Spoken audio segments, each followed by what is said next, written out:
everyone, welcome back to Court of Spades. As always, I'm Emily, your dungeon mother and your tiefling mythical beast, Nyx. This week I'm back on my salted caramel tea bullshit, and we're heading into endgame territory, so why don't we do introductions, and then I'll do a recap, and we'll get into it. Hi everybody, I'm Nat. I play the druid Joseph Emmerich, and for the first time in several weeks, I also have tea. It's nothing fancy, it's like black tea that I got out of a box. But we have tea.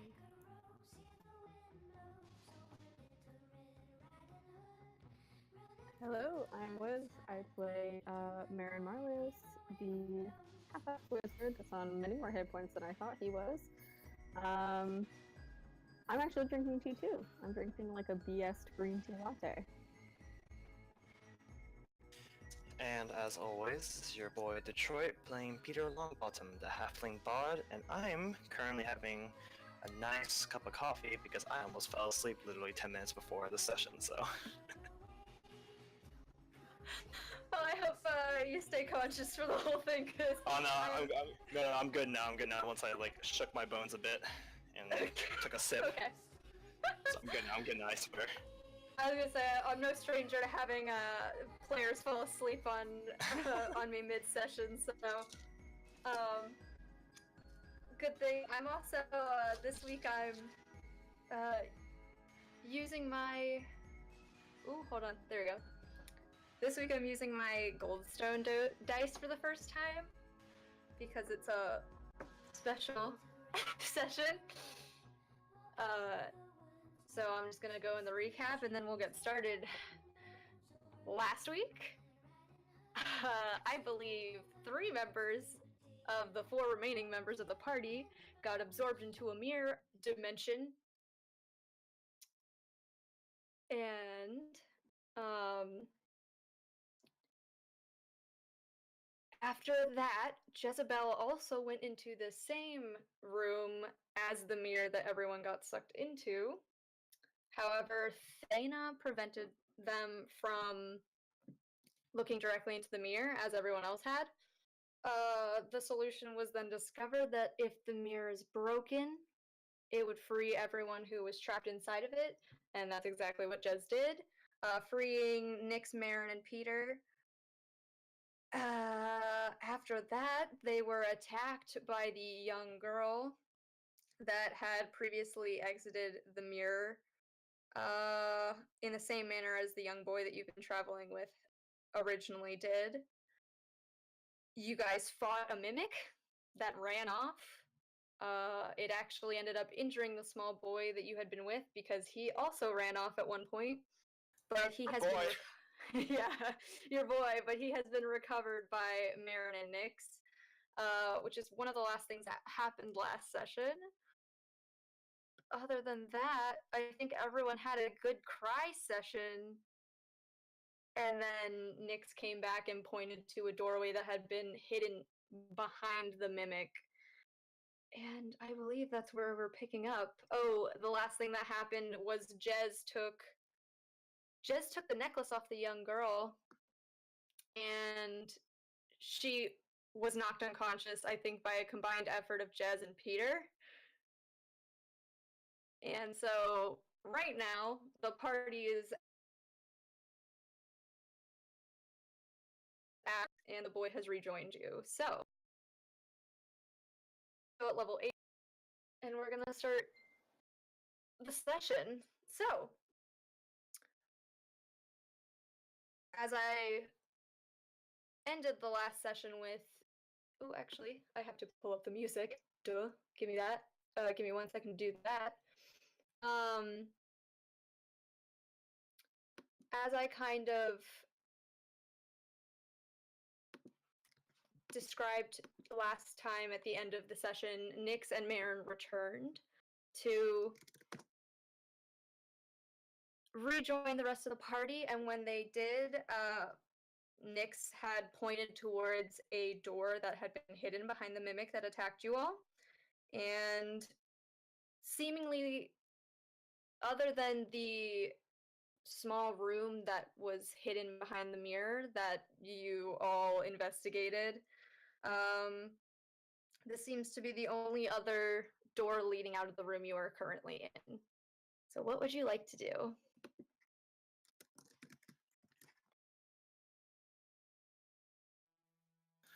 Hmm.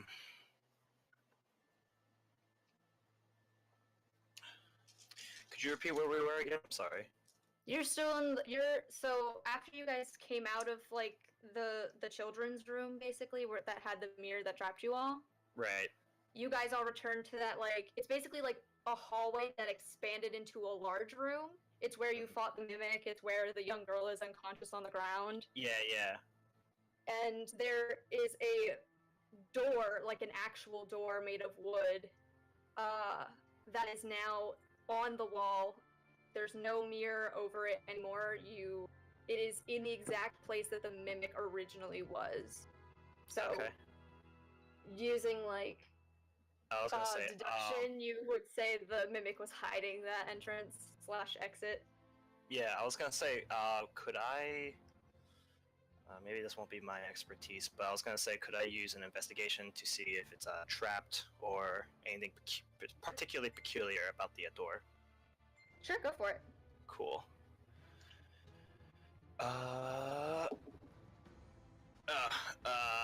12? 12?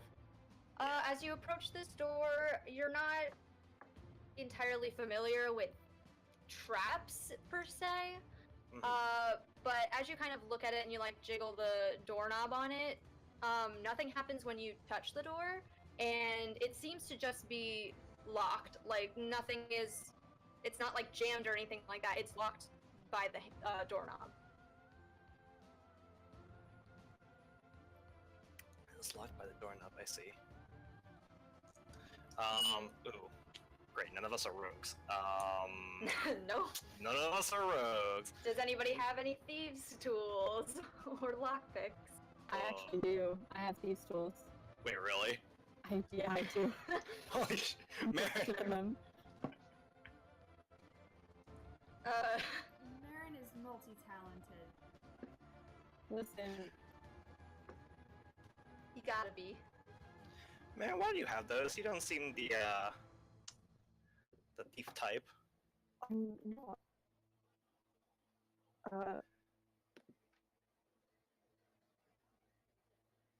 Look, sometimes you have to get food when you don't have food. Other people have food. Taverns won't let you in.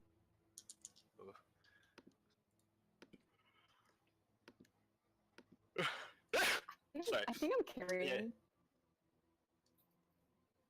Yeah, you are you're a little bit garbled there, Marin. Oh, and now Marin has died. And Marin's been back. Is this better? Yes, much better. Wonderful. I don't Only know my why halfling it's ears work. I'm not a good reliable source of whether or not the audio is good because my internet connection is garbage, so everyone's audio sounds kind of bad. Well, Marin. But yeah, yes, Peter, you may want to relay the information about the door back to Marin. Yes, Marin. So it doesn't seem like I was checking out the door, seeing if there are any traps, because God forbid we fall for another one. But it seems to be locked, and I don't believe any of us picked up a key earlier, unless my noggin is failing me. Did we pick up a key? Did someone pick up a key in here? I didn't pick up a key. I don't believe I picked up a key.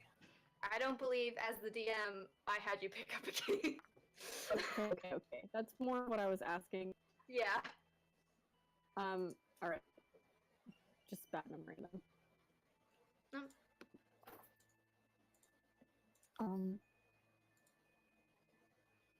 I think I'm still holding the boy, right? Yeah, he's clinging to you. Okay. Can I set him down in Elvish? Can I set him down in Elvish? You are putting him on the ground in Elvish. Okay. I'm pretty sure you do everything a little bit in Elvish, at least halfway. Thanks. I sit down. And I would say... Mhm. Do you think you'll be alright if I hit for a second? I'm gonna open the door. He actually... Like, he clings to you for a second longer when you try to let him go before listening to you and then nodding shyly and actually walking over to Nyx and kind of like taking his hand, which seems to surprise Nyx greatly. And he kind of looks flustered and grabs onto the boy's hand after a moment of hesitation. I pat the boy on the back and then I go over to the door. Okay. You're gonna want to make a... What would this be? I think this is Dex with proficiency, right? I think you're right. Yeah, I think it is. Oh. That.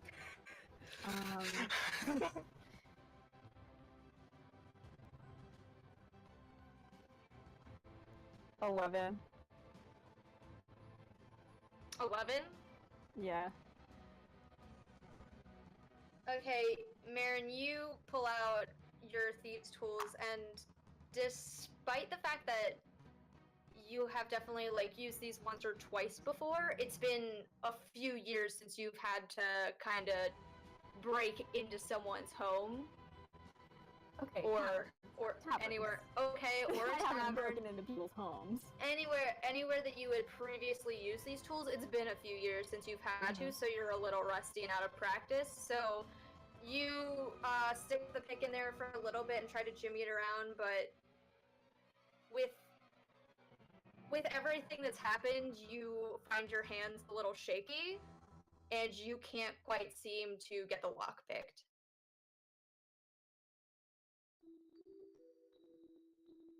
Okay.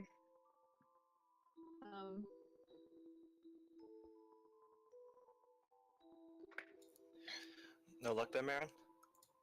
No, I'm out of practice. It's not a bad thing. I know it isn't, but it is in this situation. I know. This is out of character. Marin, what is your, what's Marin's dexterity? 3. 3? Okay. Well, the bonus. The modifier is 3. The modifier. Yeah, the modifiers. Okay, the modifiers plus 3. Okay. Normal dex is 16. Okay.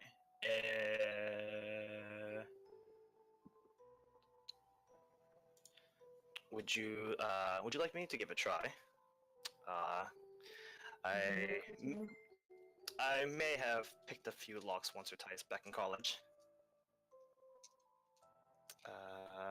But yeah, may I? I think we've all done questionable things in our past. I hand the... Awesome. Alright, go ahead, Detroit. Roll a dex check with proficiency added. Proficiency added? Okay, oh wow. Okay, cool, because that would be... Well, are you proficient in it? Proficient in thieves' tools, no, but I do have a +5 in my dexterity modifier, so... Oh, Jesus, okay. Yeah, that's what I was asking. Okay. So... Do you still want me to add the proficiency modifier, or no, since I'm not technically proficient? I don't know, that's... Wait, how are you proficient in it, Marin? I'm proficient in thieves' tools. It's the oh, tools in that I the tools. apparently Okay, chose. that makes sense. You're not proficient in thieves' tools, Peter. Then don't have proficiency. Yeah, that's what I figured. Okay. My bad. I thought it was like a sleight of hand proficiency, but no. Go ahead. No. Oh, nat 20. Let's go. Okay. Marin, you hand the thieves' tools over to Peter, and Peter, you kind of like look at them for a second, and then you recall a bunch of shit that you and your friends pulled back at college that required you to break into several doors using a lockpick. And after literally like 5 seconds of kind of jiggling it in the doorknob, it's like you did this professionally, and in a few swift moments the door's been unlocked. Wow, I didn't Wow. think that would actually work. You can just hold on to those. Oh, okay. But in case, listen, if any guards ask why a halfling has some thieves' tools, I'm blaming you.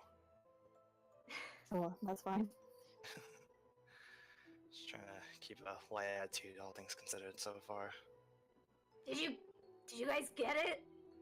Nix and Jazz are kind of like standing over where the children are, so they're not quite at the door. Yeah. Yeah. He turns around and gives a thumbs up. Sorry, excuse me. Sweet. Okay. Hey. Jazz, are you good to keep going? Are you okay? Jazz is looking a little bit conflicted. I mean, I can go, but the last time that you guys went through a door, I had to break a mirror to get you out. Oh, do you want us to go scout ahead first? Maybe that'd be smarter. Just, we don't know what's through the door. Yeah, that's true. I'll go. Well, you sure? Nix? Yes. How are you feeling? Wait, actually, Nix. Yeah. Okay. Alright, this is out of character, but, we haven't taken, this is out of character, we haven't taken a rest since last time, right? Nope. No, okay. Well, I got, I have one more spell slot left for a level 2 spell slot, and I could cast invisibility on Nix. But I just wanted to ask, if you guys would think it would be better to, hold on to it, because I do also, level 2 spell, I have Phantasmal Force, which was the thing that we used against the Mimic earlier. But I'm gonna not give my input for obvious reasons. Right. It's between the three of you. As an alternate idea... Hold on just a second. Jazz is in shape. Yeah, I was about to say, I could just become like a spider. Oh my or God. something. alright, you're a druid, you can wild shave. I keep forgetting Yeah. about that. And you're level 8, Yeah. so you can do something that flies. Oh my god, actually, that'd be a much better idea. Saves up the spell slot too. And you can do that twice. So you're not, right? What circle are you again? Arctic. The land. Arctic. Arctic land.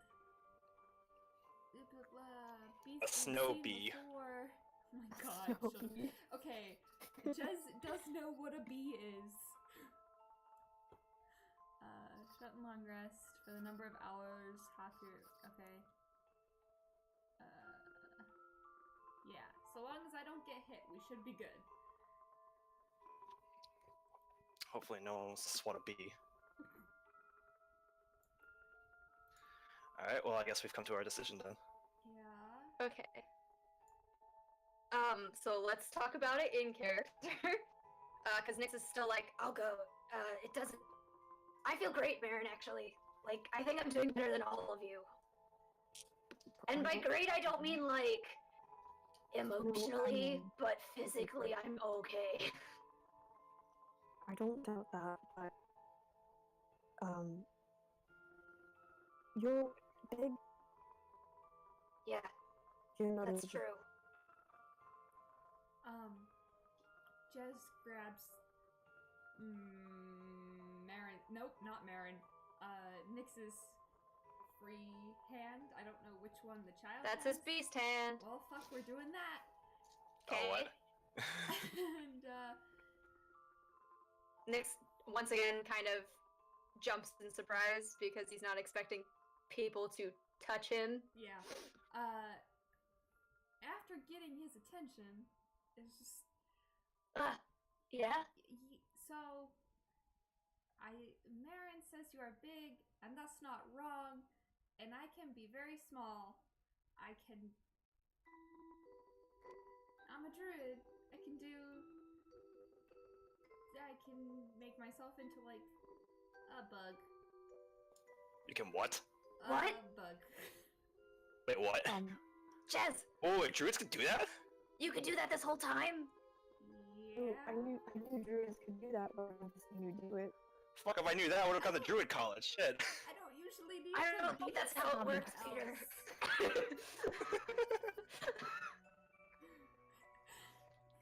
Did you just call it Druid College, Detroit?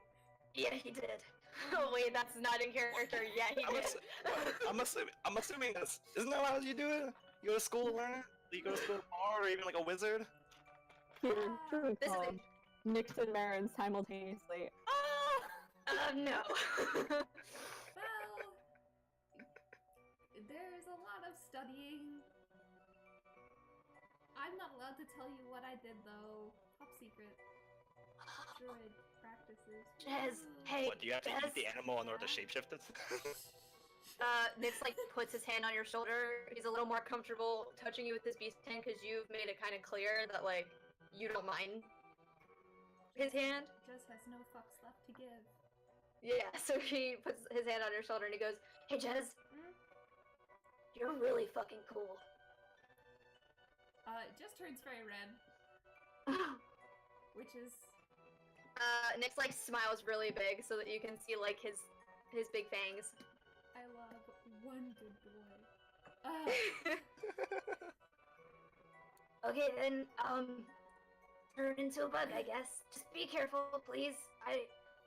My worry is, if something's on the other side that you need to stealth past, that'll be good.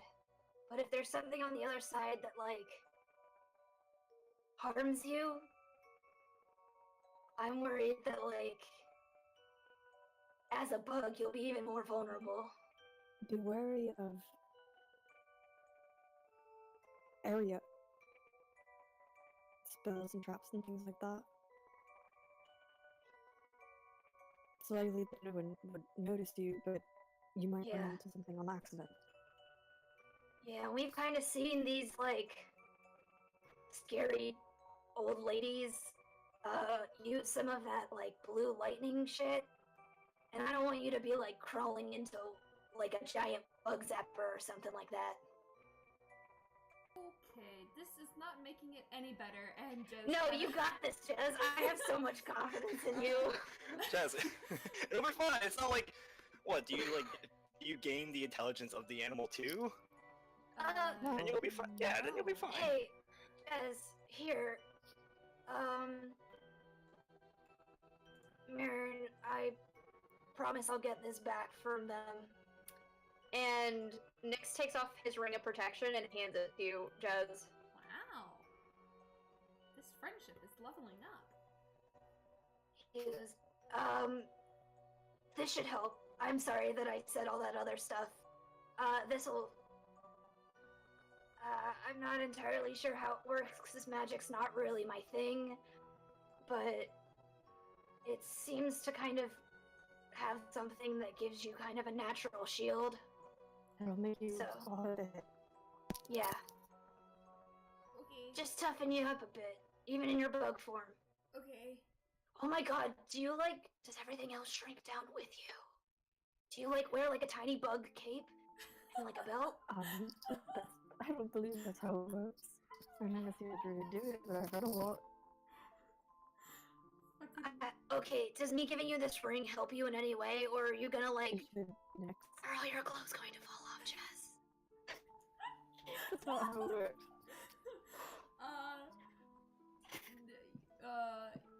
Scared No? is resting. Yes. Wait. No. No. I keep all my clothes. Okay, so you can take this ring. Yeah. I'm not trying to be a pervert. It's coming off like that. I'm just trying to make sure that me giving you this ring Man. isn't totally pointless. It's okay. Mirror This just, like- is not the first time your mouth goes away with you. Mary reaches up, like, slowly and just, like, pats. Nyx's You cheek. say you're not trying to be a pervert, but you're It's like- offering a ring and asking about removing clothes. I'm not proposing to you, Jez. Jez, you're really nice and all, but I'm not ready for that kind of commitment. This is really awkward. Please just take the ring.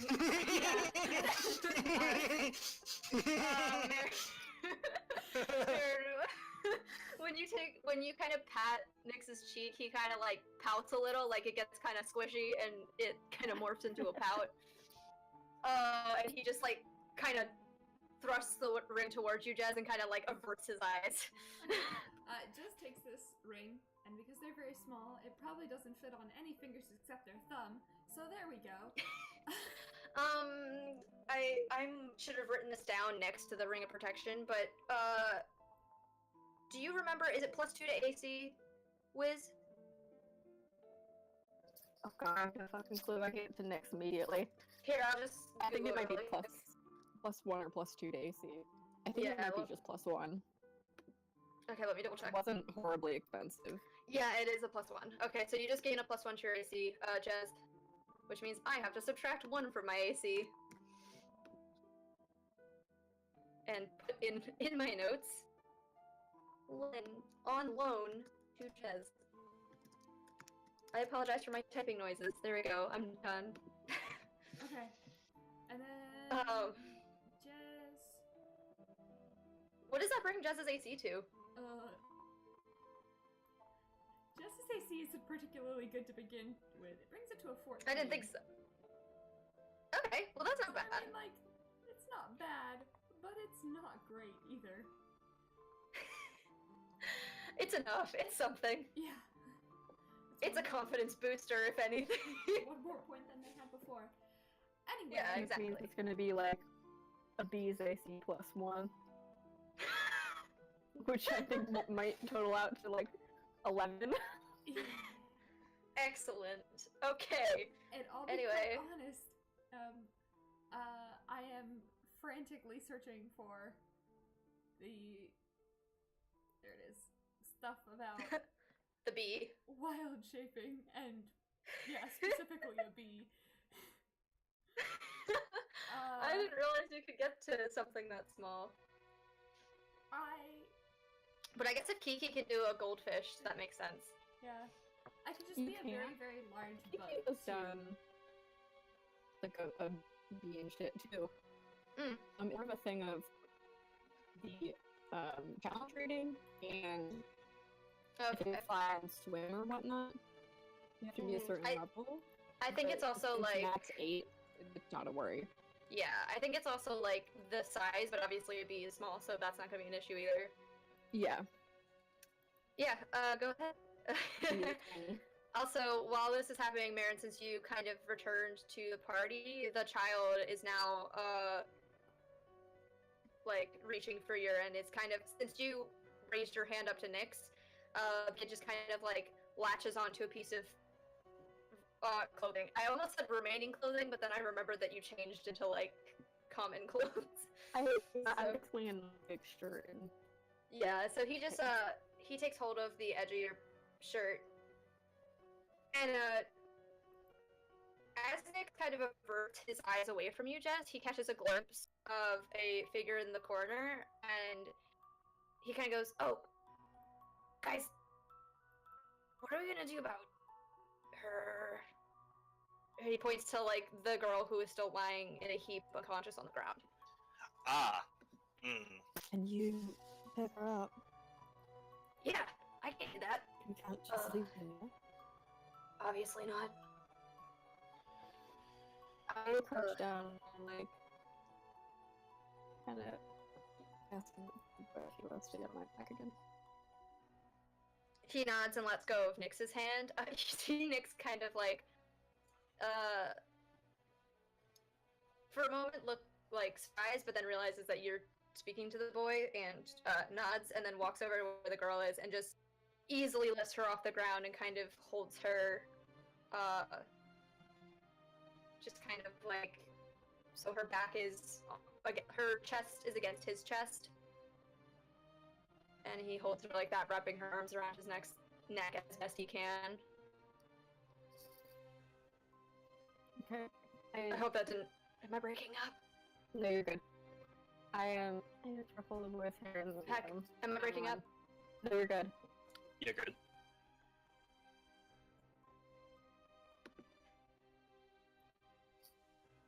Okay. Okay, sweet. Sorry, my connection dropped for a second and I couldn't hear anyone's response.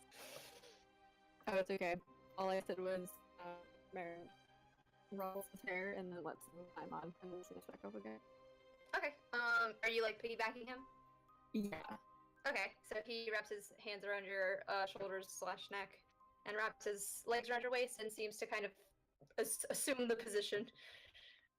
And then Mhm. also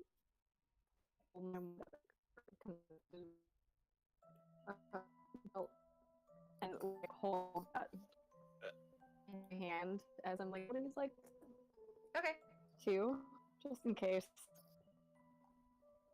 sure.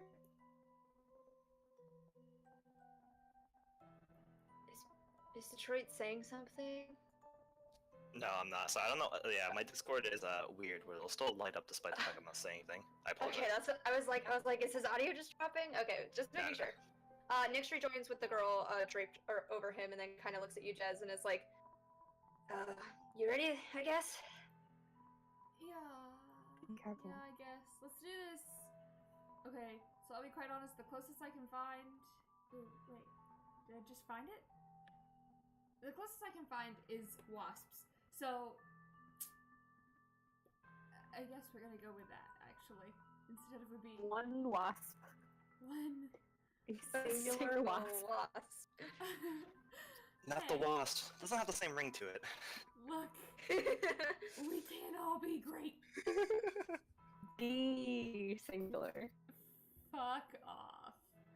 Anyway, just puts on the ring and then it shapes into a wasp. And then it's just like gonna zub over to the door and like bump against it a couple of times because nobody's opened the door.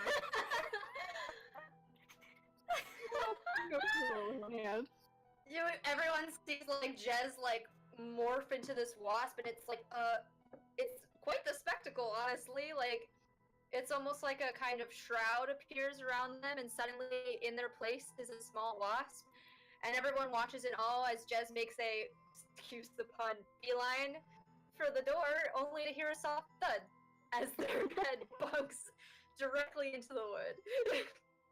What's a wasp's intelligence, huh? Well, it doesn't matter because I think it keeps theirs. Oh, but did they? Yeah. Yeah, I Okay, believe that's when you And wow the shape, you. intelligence. Yeah. Okay, you- that's good then. Yeah.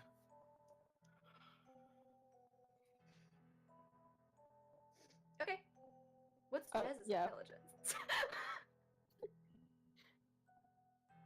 Jez has an intelligence of 14. Oh, that's not bad. Okay. Not bad. Is Mirren going over to open the door for Jez? Yeah, Marin opens it with one hand. The Okay, bee. Jess, you're smarter than me. Just the crack. Yeah, Okay. it just kind of like lands next to the thing and then walks through the door, the little itty bitty crack that he's left. Okay. And they're on the other side. Alrighty, so Jez, you pass through the threshold of this door and are kind of surprised to see what seems to be almost like an office. It's like the children's room in the sense that it doesn't have the same like mirror illusions on the walls. It seems like this room wasn't intended to be a part of the maze.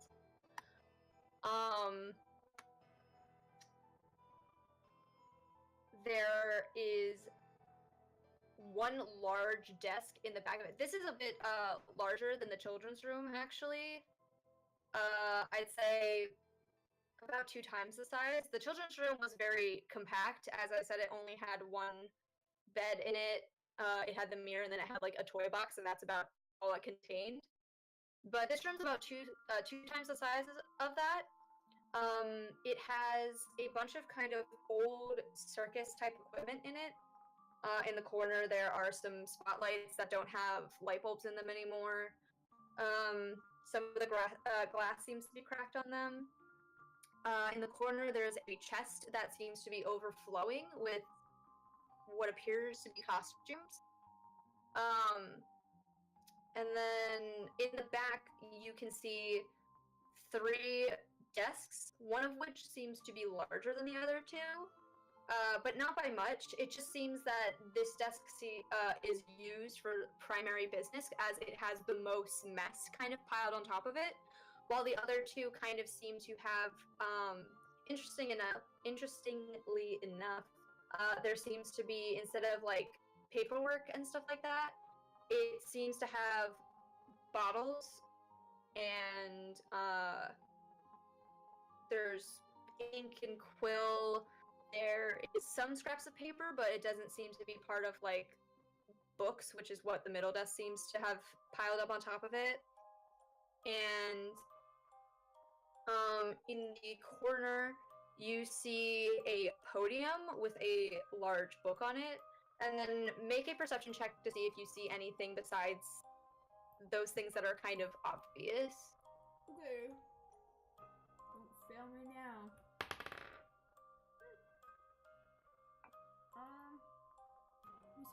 You said perception check? Perception, yeah. 17. 17? Okay. So you, from your vantage point at the door, you can't really tell what the book is in the corner, but you do notice in one corner there seems to be, it's the one that's kind of like immediately to your left. There is another door.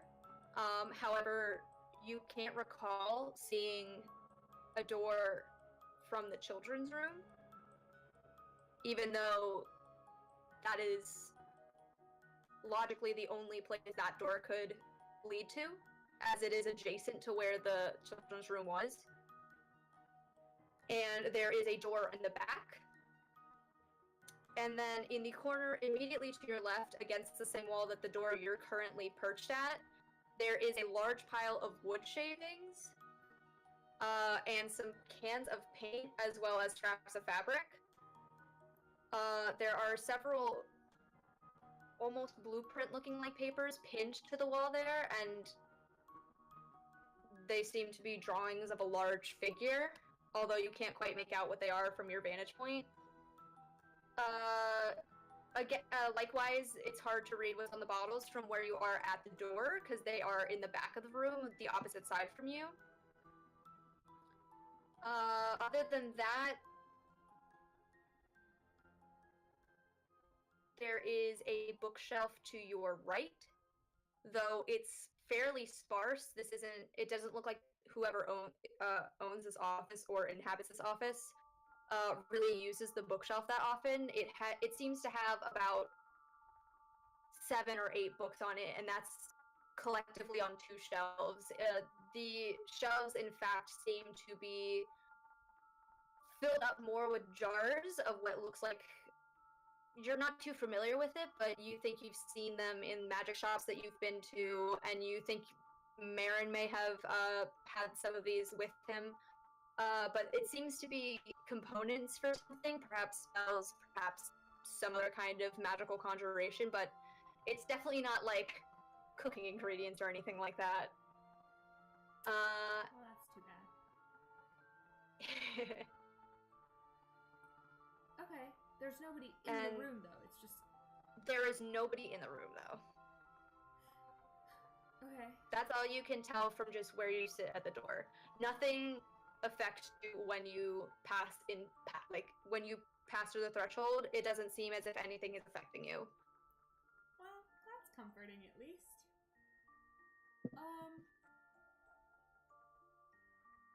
I guess just... Okay, so the poster on the wall is like right next to me, right? Yeah, the like blueprint type papers are like immediately to your left in the corner. Okay, can I peek at that real quick? Yeah. You fly over to those posters and kind of land on top of one, trying your best to read it, even though it's a little difficult. But it looks to be a plan for some kind of figure. Make an Arcana check to see if you're familiar with what these plans are for. Okay. I have a decent. I'm actually proficient in Arcana, so hopefully this will go alright. 16. 16? Yeah. Okay. You've actually read about this before. You're not. I wouldn't say. Well, would you say that Jez is a reader or more of an experience type learner? Yes. Yes to both. Yeah. Just Okay. does whatever they can get their hands on. That's fine. I just wasn't sure because, like, I know that Marin studies books a lot.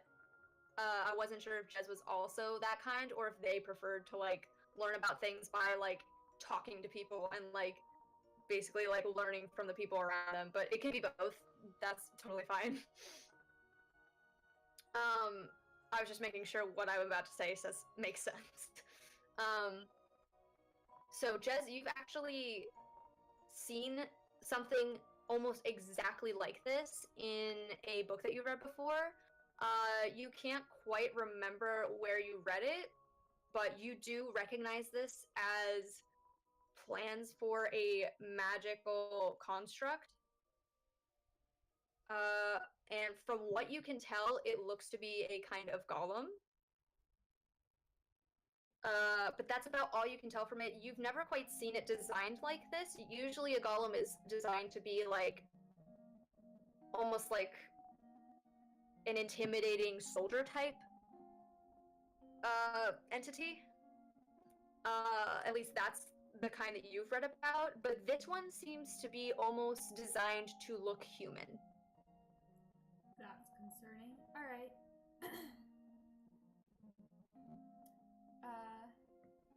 We'll tuck that in the brain box for a second then, I guess. Mm. And so there's 3 desks. There's one with papers, one with books. And then just Yeah, so there's the middle one is like stacked high with like basically like bookkeeping things. It appears to be. They're basically like leather binder type things of like just stacks and stacks of papers. But the 2 desks off to the side seem to have more like magical implements on them, like potion bottles, things for more taking notes rather than like reading through paperwork and stuff like that. Could I do a flyby of one of these desks while I go to the one with all the papers on it? Yeah, you want to check one of the smaller desks? Yeah, like one of the ones that has potion bottles on it. Okay, make a perception check. Hey, that is a 25. Ooh, hell yeah. So during your flyby, you actually see something that catches your eye for a moment. What do I spy you- with my little eye? There is a book flipped open on one of the side desks. We'll say the one to the left because we'll say that you flew to the left to get to the corner with the blueprints and then continued kind of scaling the left side of the room. Uh-huh. So as you fly by the smaller desk on the left, there's a book that's flipped open. There's actually 2. One is a smaller book, and it actually seems to be some kind of children's book. You can see like colorful illustrations. Actually quite similar to some of the drawings that you saw in the kids' room. And the other book is a bit larger, and it seems to be a lot more like in depth. It's definitely not made for children. This is as you kind of like pause for a moment and hover near the book to investigate it, you notice that it is a book of magical artifacts, specifically artifacts that are well known for being like illusion based. And the page it is open to is the page that has a very detailed drawing of the mirror that you saw in the children's room. And I at broke. the top of the page, you can make out the words "Mirror of Life Trapping."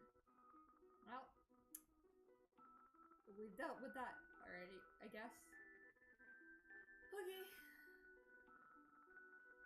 And those are both on the big desk or the smaller desk? That was on the smaller desk still. Also, you can kind of look at some of the bottles. It doesn't seem like there's anything quite of interest in those bottles. It looks like none of them are really clearly labeled or anything like that. Let me actually double check something real quick. I need to check a language thing. Okay. Always label your potion bottles, guys. I don't care who you are. But that's how you accidentally kill somebody.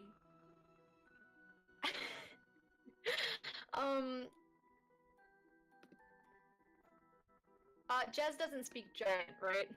Giant? Of course Yeah. not. Okay, so then you cannot make out the words scribbled on these potion bottles.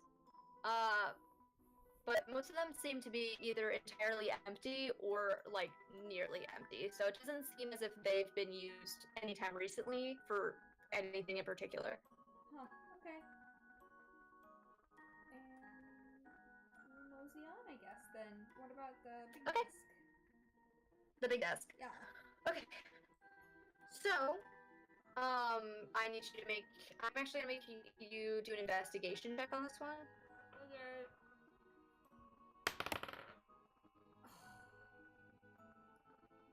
No. Okay. Nope, that's going away. That was a 1. And that one? Yeah. Okay, Jez, you fly up to this, you fly up to this desk, and it is like a disaster zone. For you as a wasp, it's basically like if you as a full-fledged person had walked into a junkyard. It is very intimidating. Like, the stacks of papers are stacked high past your head, unless you fly above them, obviously. But if you were sitting on the desk, they would be towering above your head. A lot of it is in a scripture that you don't recognize at all. And as you kind of are distracted by trying to look out for something, you bump into one of the piles and feel a kind of shift, and the papers begin to topple down towards you. Make a dexterity check with disadvantage because you rolled a nat 1 on your investigation check. Okay. Well,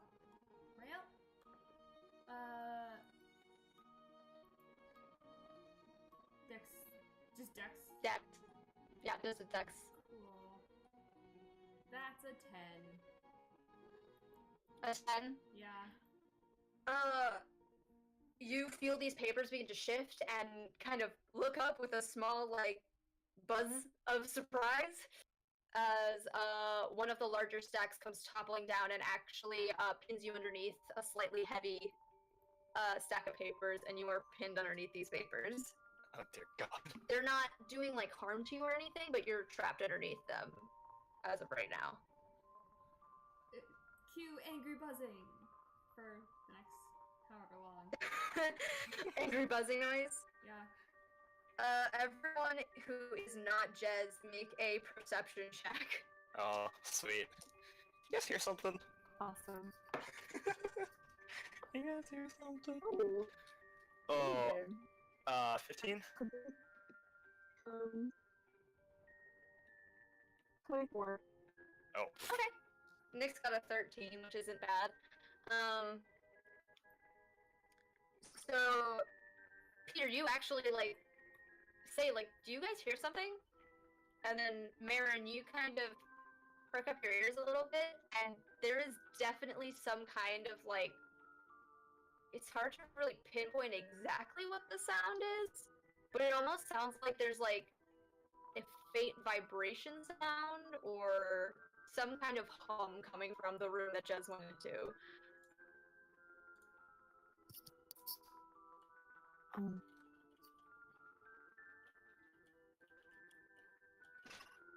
I don't hear anything.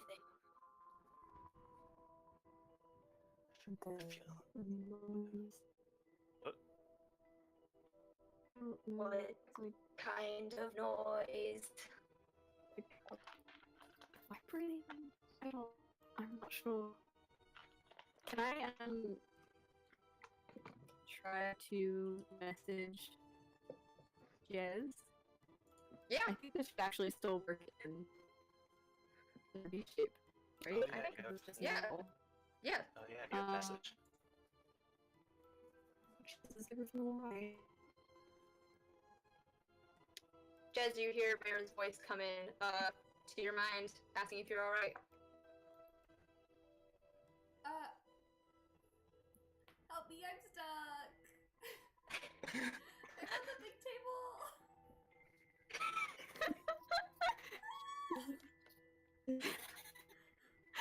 Yeah, I hear it too. Actually, the buzzing sound. Like, what is that? Say? Peter, did you say buzzing I'm sound? messaging Jez again. Wait, run that by me again? You cut out, Beb. Is it safe? I'm stuck under a stack of papers, but if you're normal sized, I guess. Peter, if you just said a buzzing sound, and Jez is literally a bee right now, what do you think the sound is? Listen, man. Hold on. They are stuck under a stack of papers. Oh, Oh. Oh god, we gotta go now, boys! God. Oh god. So it should be safe. Which mess? They said it should be safe for normal folk that aren't bees. Oh, So- thank God. Oh, we gotta go save Jez. I'm not gonna open the door. Yeah, I feel as well. But I just love the image of Marin trying to telepathically talk to Jez while Nyx is like, Peter, are you fucking, like, what? He's not the sharpest tool in the shed. Nope, I only have a 12 intelligence. But, what is fucking Nyx has Nyx actually has intelligence. Oh, what? So, Oh. Nyx is just a dumb boy by choice. Anyway, so after Marin makes the decision to walk towards the doorway, Nyx also follows in suit, kind of shaking his head. Mm-hmm. And he's like, thank God none of us are bees.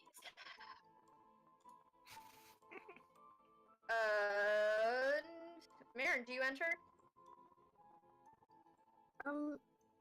Yeah. Okay. Make a perception check. Does everyone enter? I mean, Yeah. Okay, everyone make a perception check. Cool. Nice, 21. Okay. 7. Oh my fucking god, I lost my d20 down my sleeve. Hold on. Ooh! I got a 20. Not a nat, but a cumulative 20. What was yours, Peter? 7. 7. Peter, it's kind of difficult for you to notice anything on top of the desks, especially because they're so far in the back, and you're not quite... If you were standing directly in front of them, your eyes would barely peek over them. They're somewhat large. Like, these are clearly not desks that are made for just a normal humanoid-sized person. Or, like a human-sized person. I guess humanoid is irrelevant, but, so, you're kind of having difficulty just because everything in this room seems to be built for someone who is larger than a human. And I am. So you kind of notice some of the same stuff. Yeah. You notice some of the same stuff that Jez did. Like, you notice the pile of wood shavings in the corner. You notice some of the, like, old equipment and stuff and, like, the costume chest that's off to the side. But other than the stuff that's like pretty much obvious when you walk in the room, you don't really see anything in particular. Okay. Nyx and Marin, however, Nyx is a very large person, so this is actually almost accommodating to his size, and Marin, even though you're height, you're kind of on edge after everything that's happened, so as soon as you walk in this room, despite Jez's reassurance that it was safe, you're still kind of like scanning the room to make sure there's nothing dangerous in here, especially since you and Nyx are both holding children at the moment. Your eyes kind of scan over the bookshelf to your right, and you can make out some of the titles. Some of them are in a language that you can't read. But other ones are written in common, and the ones that are written in common are, curiously enough, seem to be history books. And there are, out of the 8 books on this shelf, 5 of them are seemingly history books, and each one is labeled with one of the kingdoms in Althane, as well as one that is just entitled The History of Althane.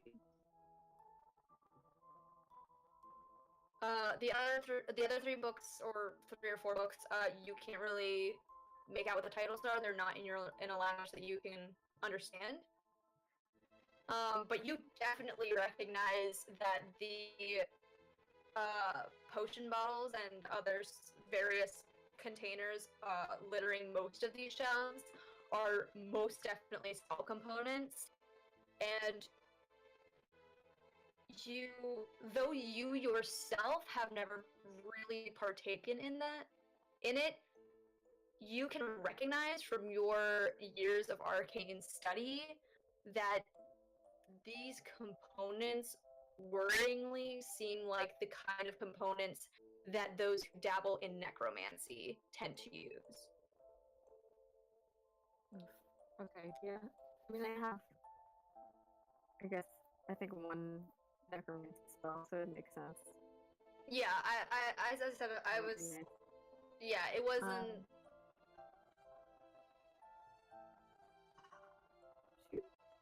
You actually, there's more because you got a 21. Nyx is also kind of picking up on this stuff. He's not as much looking at the bookshelf as he is looking on the other side of the room. So I'll describe what he notices next. But you, as you kind of continue to sweep the room, you notice the book in the back of the room, and once again, thanks to your personal experience with magic and stuff like that, you recognize it to be an actual grimoire.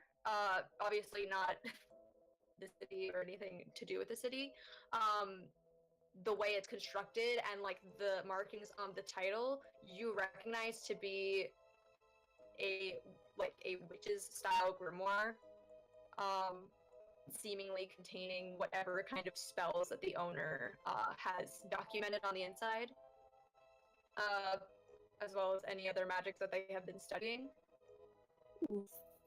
Really? Yeah, that's what is sitting in the corner. It's not open, so you can't see anything on the inside, but you can recognize by the kind of book it is. Yeah, making B1. Okay. The last thing you notice in your sweep of the room is the middle largest desk. Seems to have a bunch of papers on the ground and scattered across the surface of it. I'll get to you making a beeline to that in 1 second. Yep. Nyx, who got a 20 on his perception check, sweeps around the room and kind of furrows his brow a bit, and still holding the child in his arms as you are holding the child on your back. He makes his way over to the costume drawer and actually notices a small chest next to the costume drawer that you didn't initially see when you walked in because it was obscured from your view. And the reason he seems interested in it is because there is some kind of dark red liquid staining the wood near the kind of, and like not entrance, but like where you open it. Like there seems to be a smeared, almost small bloody handprint on it. And he tries to push it open, but it is locked.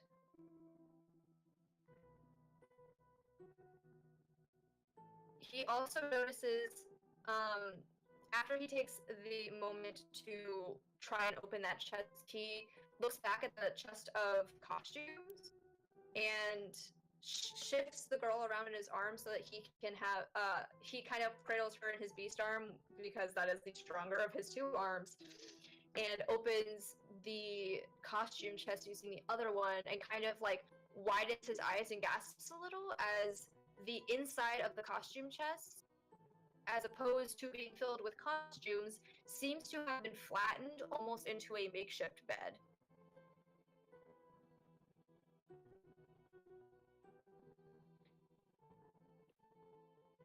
Okay, so Marin, you're making.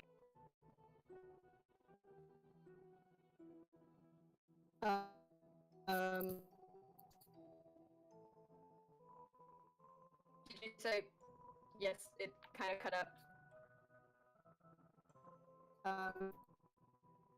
And making your way over to the chest. To the grimoire. No, the grimoire, not the grimoire. Yeah. Yeah. Okay, you are. Peter, from your point at the entrance, since you can't really notice anything noticeable about the room, you can definitely hear clearly now a frantic, angry buzzing coming from the desk. Marin, do you need your focus? Marin, do you need your focus on the book? You have forgotten about the original reason you came into this room, and you walk straight to the grimoire, kind of ignoring the sound off to the side of you. I'm sorry. I'm sorry. Marin thought about excited. Okay, so Marin, are you going to attempt to open the grimoire, or are you just going to examine the cover? I'm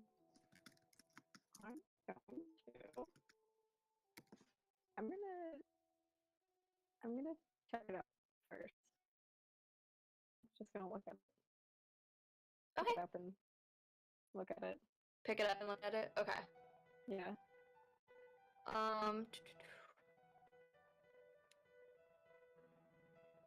Explore my back. That's fine.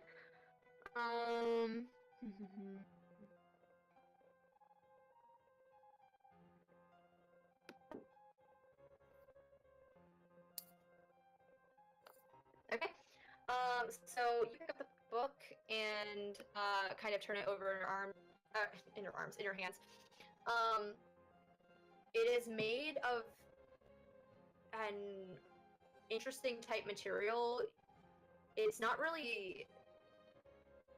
quite leather. You're not 100% sure what the material is. But it's sturdy, and it's what's binding this book. And there are symbols kind of written across it, but you don't understand the language that it's in. It's the same language that is on the books that you couldn't understand on the bookshelf and stuff like that. So you can kind of deduce that it's the same language and the language of whoever owns this book. And then make an Arcana check. Cool.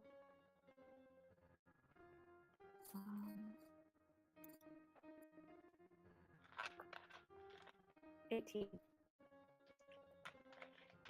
Okay.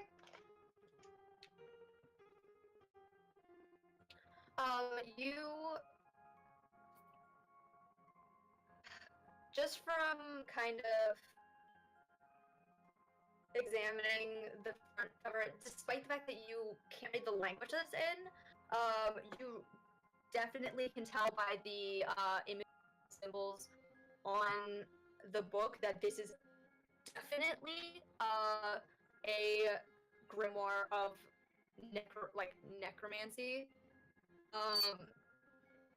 There are some almost like religious type symbols on it, and though you don't really dabble in a lot of religious sects, you, in your studies of necrotic magic, can recognize, or not like your direct studies, but in passing, you can recognize that some of these symbols are symbols of gods of death and stuff like that, although you can't quite recall who specifically they are. And just kind of innately, you can sense like just holding this book in your hands gives you a sense of uneasiness.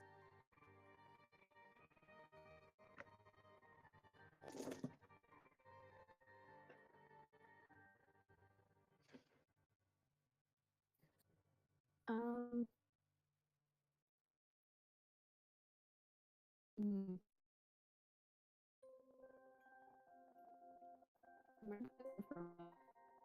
Put it down. Okay. If you put it. Oh yeah, go ahead. Yeah, I'm gonna just go for a minute and then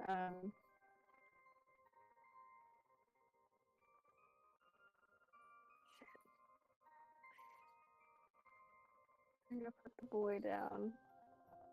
Okay. Turn to him. Okay. Mm.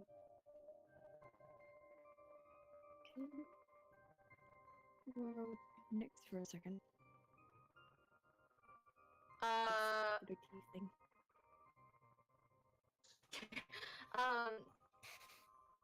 He kind of looks. He looks nervous again. It's the same kind of nervousness that you saw when he first saw what room that like Unix and Peter went into, the children's room. He has a very similar expression on his face, although obviously there's a difference because he was willing to come into this room as opposed to the mirror room.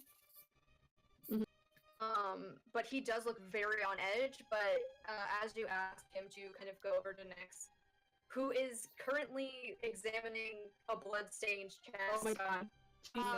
He kind of looks weirdly at you, but then nods and hurries over to Nyx and just kind of, like, you see Nyx actually, like, kind of, like, yelps in surprise and jumps back when he feels the kid, like, kind of grab his leg. Before, like, exhaling and putting his arm around the boy, kind of looking up at you curiously. Peter's kind of giggling at Nick's jumping. He sticks his tongue out at you, Peter. I just need to check this out real quick. He nods, and he sticks his tongue at you, Peter. It's forked. Oh no! I thought I didn't have one. Not the kid, Nyx. Oh. Yes, Nyx this entire time did not have a tongue. Also, did we already save Jez from the horrific books? No. No, I'm about to get to that. Okay, I was wondering, like, because did we that's get kind that? of no, that's happening like simultaneously to Marin investigating the book. Okay. So like I wanted to address what Marin was seeing with the book, and then return to Peter going and saving Jez. Yeah. Okay.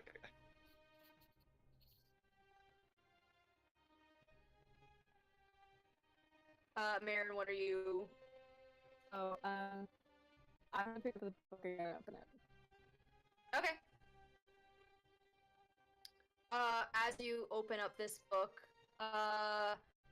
it almost like, for a moment, seems to resist. before whatever it is, kind of, you feel it almost like cool down in your hand. And then it opens up with kind of, you might be imagining it, but it almost sounds like it sighs when it opens. And you feel immediately this kind of pit in your stomach. And it's a feeling you've become very accustomed to as of recently, especially. It is the sense of fear, of dread. It's the same kind of feeling that you've been carrying with you almost this entire time, but it's hitting you like hard.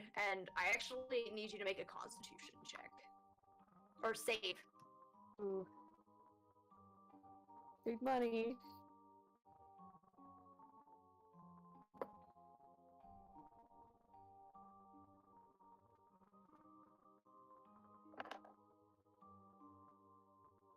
$14. 14. Yeah. Okay. As you open this book, the feeling of fear is overwhelming, and you actually are hit with it so hard, and it catches you off guard so much that you drop the book and it falls back to a closed position on the podium in front of you. Every fiber of your being is telling you not to touch the book again. You're not in a state of frightened entirely, but this book, like, basically something mentally is telling you to stop touching, like, stop interacting with it.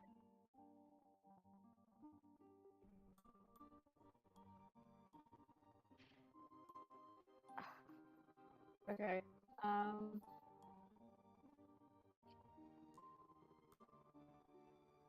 Marin, Can I try to do it again? Sure. Alright, Marin's gonna take a second and breathe and then try again. Okay, make another Constitution check.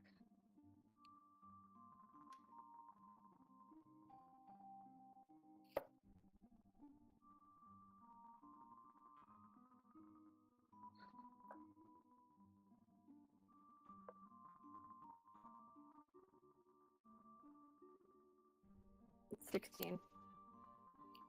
Okay. This time you're more prepared for this feeling, though it still hits you, and makes you very, very uncomfortable. You manage to hold the book this time, though your hands continue to tremble, and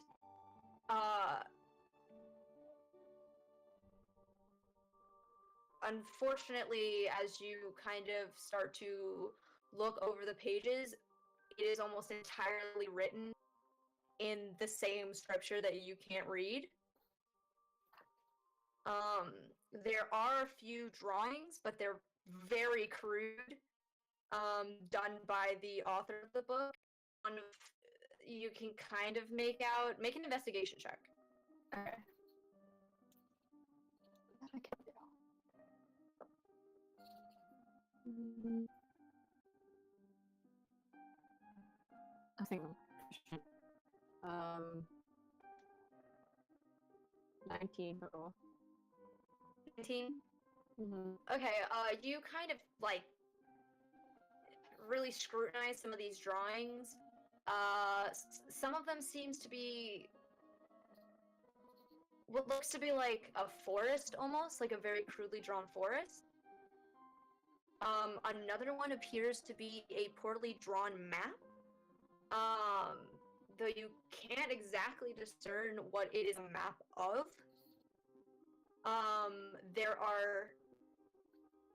There is a list of things that, though you can't read the language, you recognize as like a whole section on different potions and stuff that you can only kind of discern because there seems to be drawings of components that are Again, very poorly done, but recognizable enough. But due to the fact that you don't understand the language in it, there's not really information that you can discern from this book. But they're like, the only other thing you can kind of really notice is that the beginning, like the first pages, are very old. They are more stained and kind of fragile. And they seem to have been in this book much longer. But the further you kind of flip through the pages, that the newer pages in the back seem to be more recently drawn. That's where you see the picture of the forest and the crudely drawn map. As well as the only thing that is not in another language, which is a list of names.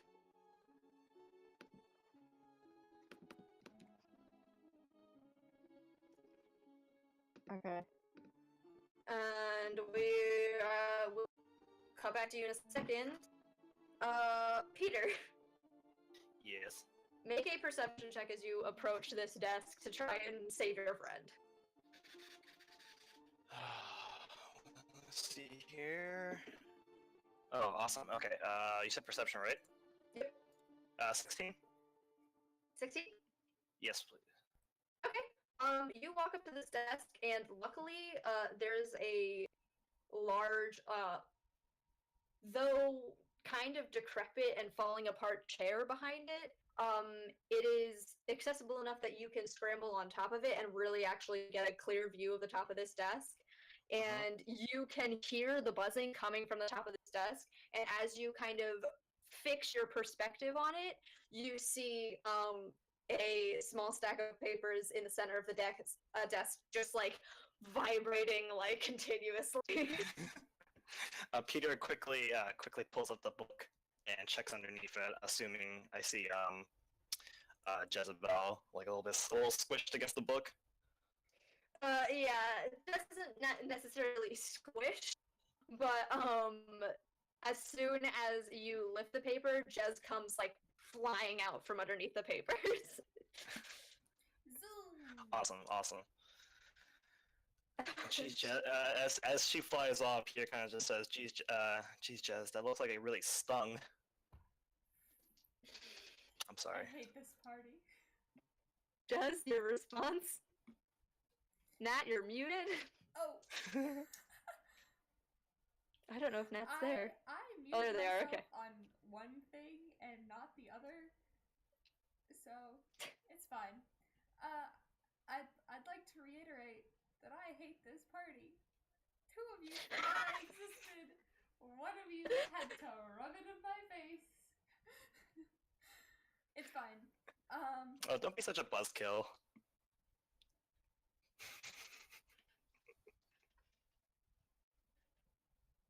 It got really quiet all of a sudden. I'll remember this. I'll remember that. Anyway, Jess's response to this is,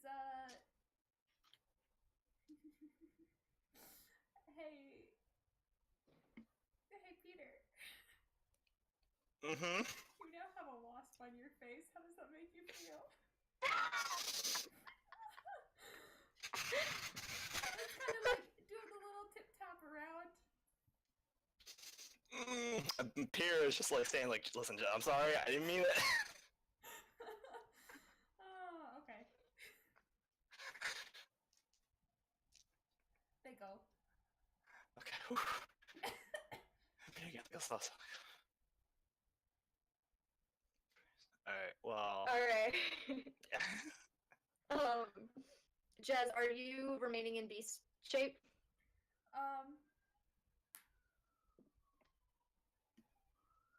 Sirens. Oh, sorry. No, it's okay. For the moment, I think I will. I want to see if there's anything, like, on top of the bookshelf Or like if I can go under the door that's maybe to the other children's room. The door that may lead to the children's room? Yeah. Yeah, absolutely. You want to try to squeeze under the door? Yeah. Okay, See if it really does lead to the other. make an acrobatics check. Acrobatics? Mm-hmm. Well, that's not great. That's a 6. A 6. Yep. You try to squeeze under this door, but as you kind of approach it, there doesn't seem to really be a gap, between this door. Like, it's so slight. Like, a penny could slide under it, but not a wasp. That's okay. That's fine. So, I'll think about once that. again, Peter, you lift up this paper, and Jez, like, lands on your face for a moment. And buzzes at you. Pun. Yeah. Yeah, buzzes at you with annoyance before taking off, and you once again hear, like, this buzzing sound and then an abrupt thunk as Jez hits the other door with no successes to pass through it. Oh man, I don't want to be puns to think of now. I don't want to. You'll get bit next time. Watch it, Longbottom. Oh, buzz off. But anyways, I'm still holding the papers, correct? Yeah, you're basically sitting at the large desk now. Okay. Am I able to? Well, can I inspect the papers? If I forget if we already, if while Jess was doing surveillance, they inspect the papers or not. No, they made an investigation check and crit failed, so they got buried in the paper. Okay. Yeah, I will investigate said papers then. That is obviously an investigation roll. Okay. Let's see here. Oh, great. I'm not very smart. Let's go. Oh, that's a 19 plus 1, so 20. 20? Okay. Yeah. So you have better luck shifting through these papers than Jez in B form.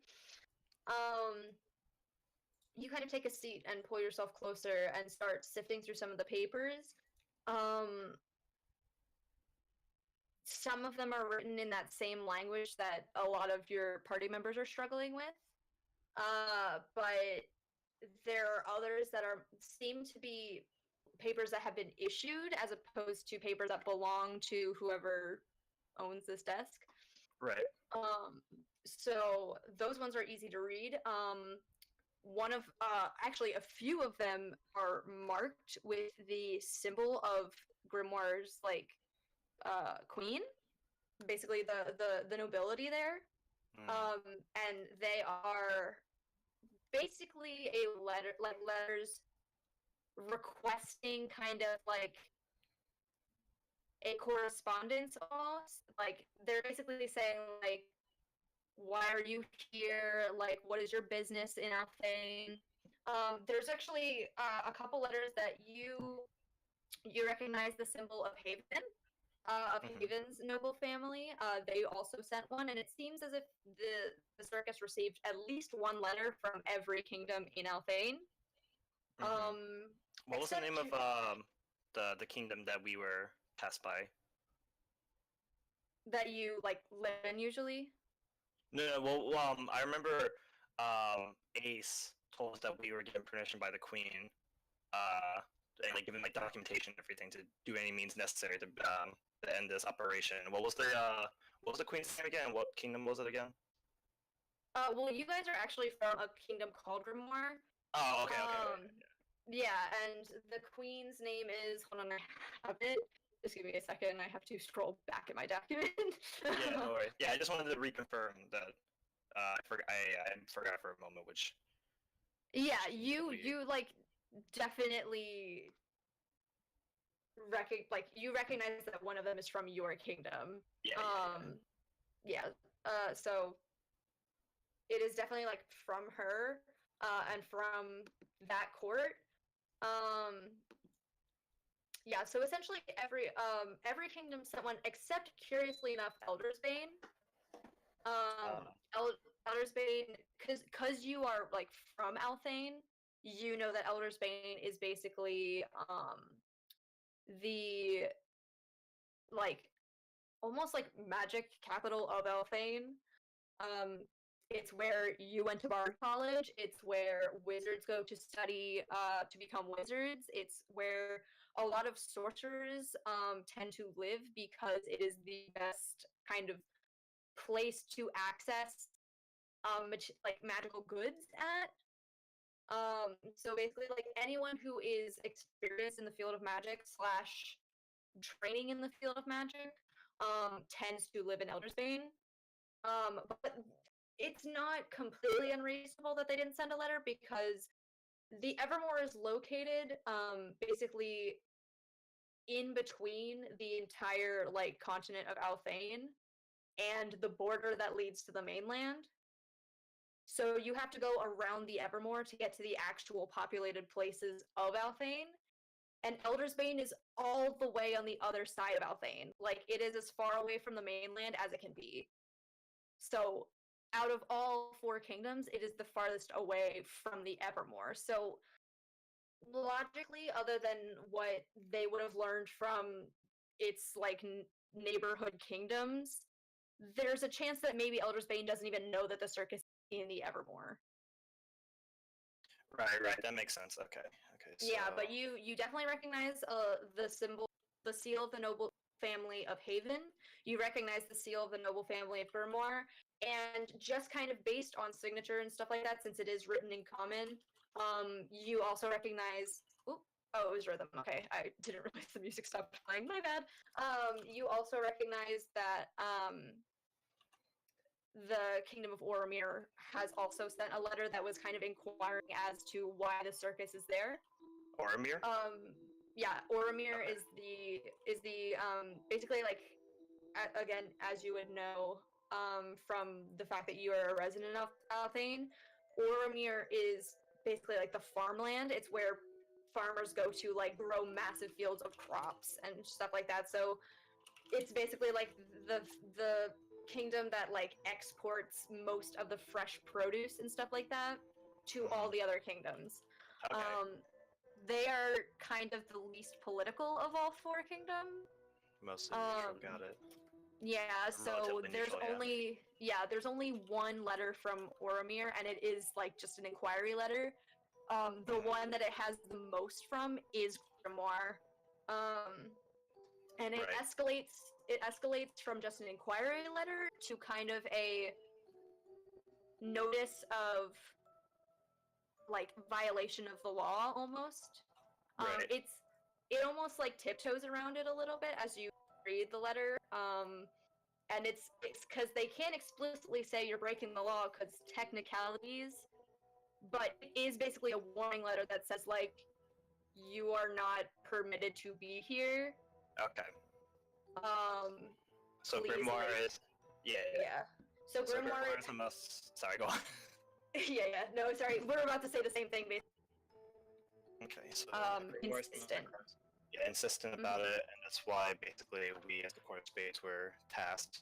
Probably the first series, like task force. Okay. It makes sense because Grimoire is technically the closest to the Evermore itself, even though the Evermore is technically not under anyone's jurisdiction. Gotcha. Okay, and then again, the only one letter arrived from Elders. But you said no letters, or only one letter came from Elder's Bane? No letter from Elder's Bane. Yeah. One letter from Oromir. One letter from Oromir. Okay. Yeah, I'm taking notes of all these. Got it.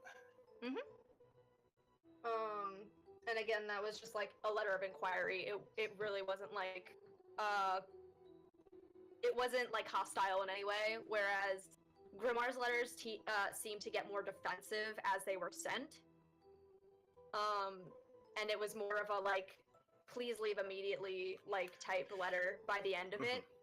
Right. And you can kind of guess that like after they failed to, it doesn't like, as far as you know, they failed to respond to it, which is why you were sent in to investigate what exactly was happening. Got it. Okay. Interesting. Okay. So those are kind of the only papers that you can really read common. You do see a few blueprint-esque papers.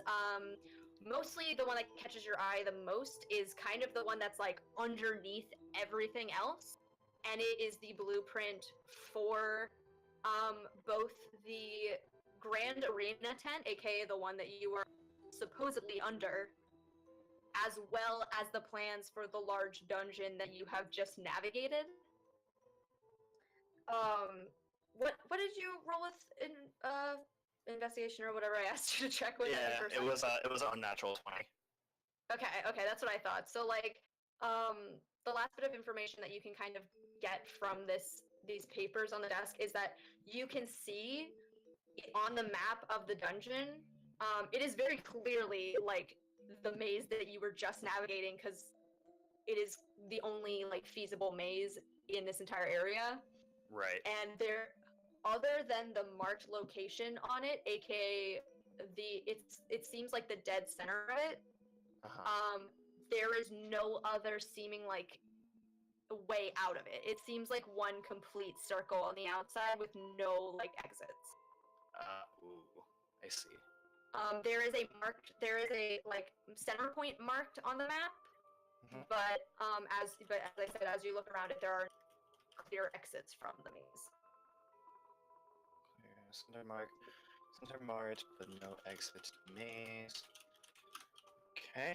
And then you said the blueprints were the Grand Arena tent and the plans for the dungeon currently. Yeah, so like that is more straightforward because you've seen the Grand Arena tent like in daylight when it was lit up.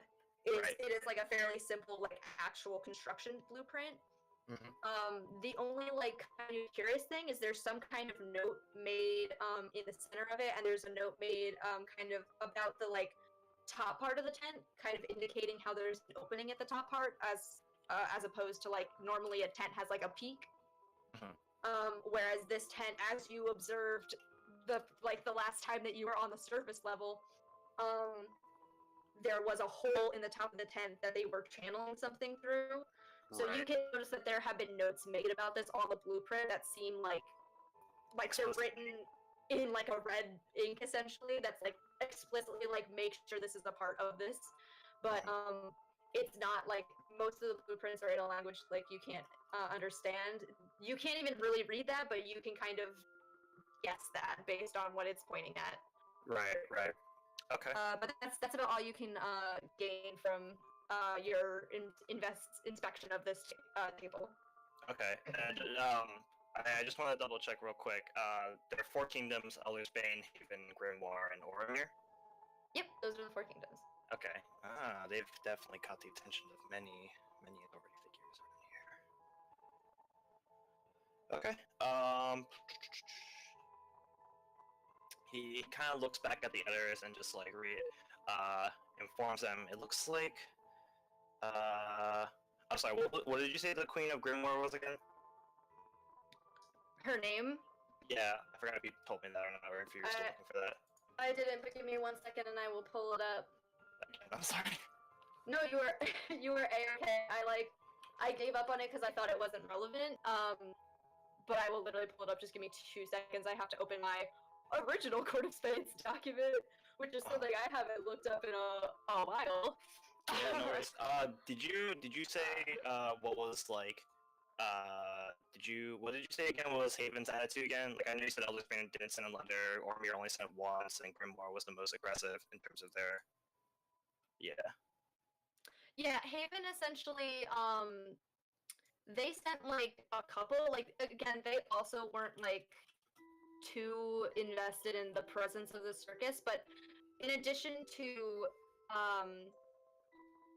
like the first inquiry letter, they also sent one that was kind of like less aggressive than Grimoire's, and more so like informing them of the laws of Althane and kind of like, you know that like in Althane you have to have a kind of permit to travel between the kingdoms. Right. Basically like a merchant or a traveler's permit. Mhm. And so it's more of like an informative letter that's like, hey, just so you know, if you would like to literally travel to anywhere in Althane beyond where you currently are, these are like the laws that we have here and like the process of how you can apply to it. It's actually like a very polite letter. Right.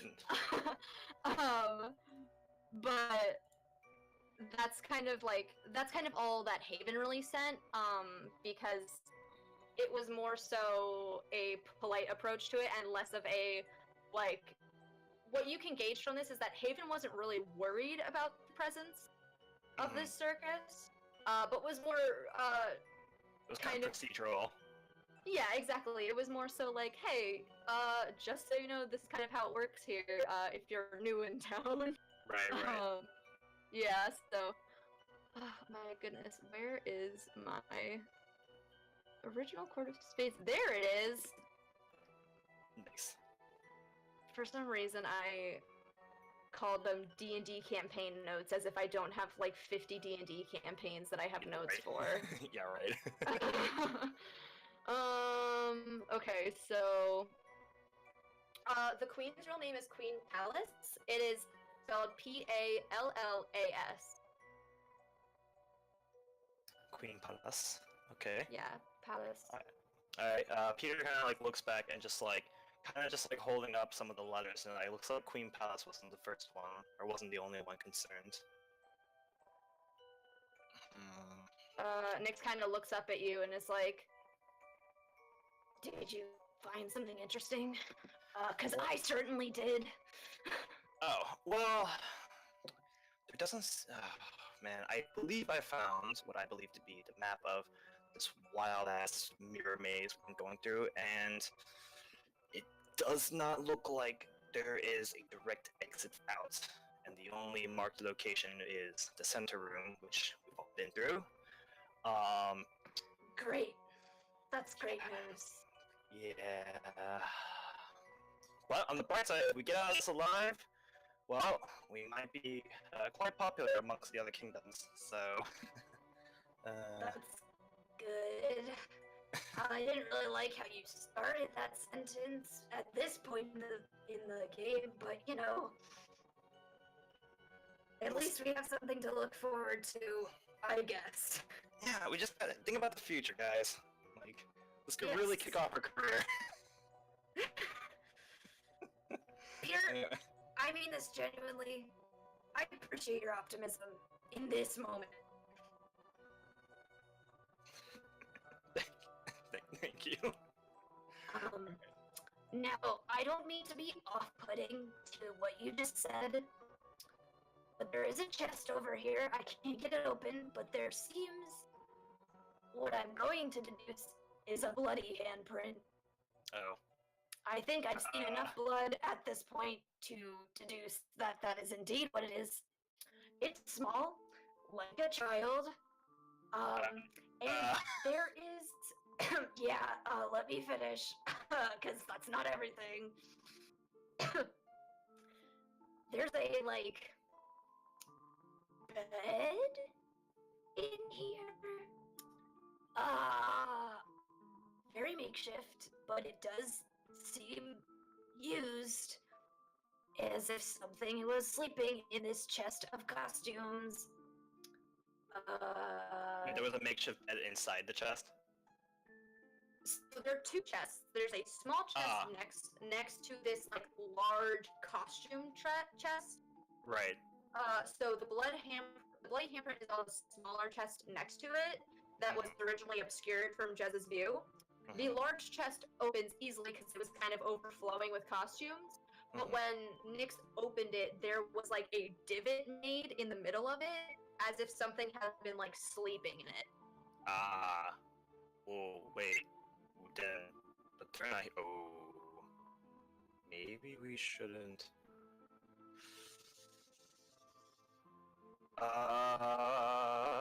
Could Could I roll a perception to see if I notice like potentially like any distant footsteps or basically like to see if like I can tell if anything perhaps from the hallway might be approaching us. If that's Like you want to make a hearing type thing, or are you? Yeah, like a hearing type thing. Like basically, the thought process is like for Peter is like, oh wait, that means whoever resides in this room is not here. Basically, like I want to like basically concentrate and see if I can hear perhaps like any approaching footsteps. Okay, yeah, go ahead and make a perception check. Okay, cool. Cool. That's gonna be cool. 14. 14. Okay, so you kind of like listen to what Nick says, and then like are suddenly like acutely aware that you guys have kind of been spending like a copious amount of time in this room. Right. The first thing you kind of realize is that you can no longer hear that faint ticking that has been present this entire time you were navigating the maze. And it has been quite some time since you heard the tolling of the bell. But other than that, you can't really, there's nothing like, other than like the shuffling of your own party members, there's not really any recognizable, like, noise that you can hear that sounds like another creature that's moving about. Yeah, no specific indication that something may be approaching. Okay. Yeah.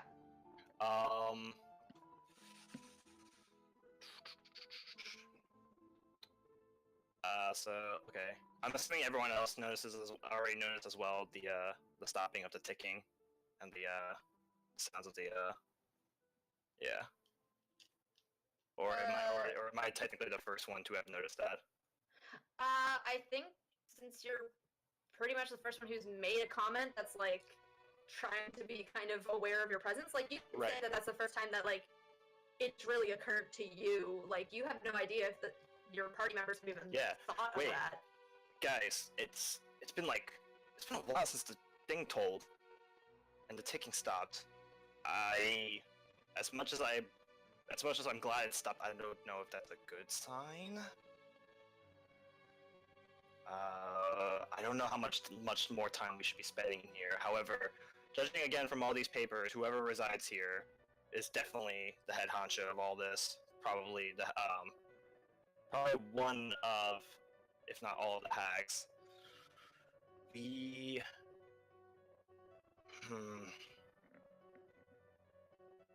could maybe make our stand here. We could probably hide and maybe get the jump on them.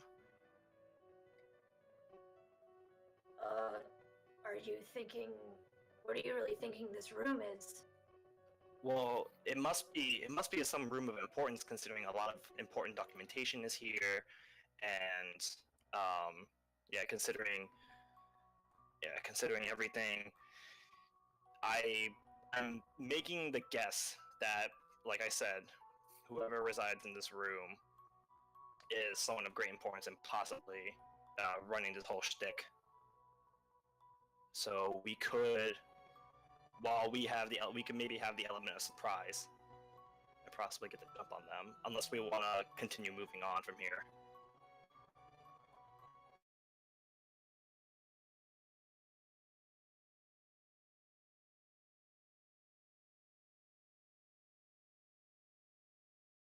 Easy, but I've been kind of the moment we fell into this maze. So I am terribly sorry. That complete first half of that completely cut out. Okay, I figured. He's like, I'll just repeat it in normal human voice. He said like, I don't know about you guys, but this place makes me uncomfortable. But truthfully, I've been uncomfortable the moment we fell in here. So. Right. Well, I think that ranks a little bit on them coming back down here before they're finished doing what they're doing.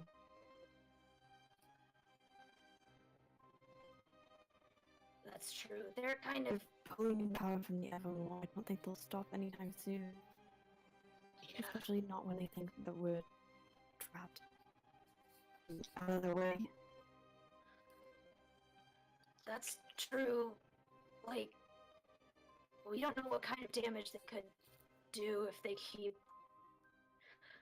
I don't know how far into this process they've gotten, but just based on what we saw before we fell, it doesn't look good. It really doesn't. God, that voice kills my throat. Is it still in B form? It's just still. Yeah, how's Jazz? Yeah, I was gonna say. Chaz is still in B form right now. They are? Yeah, they're dumb. Okay. They're still in B Okay. form. They're very dumb.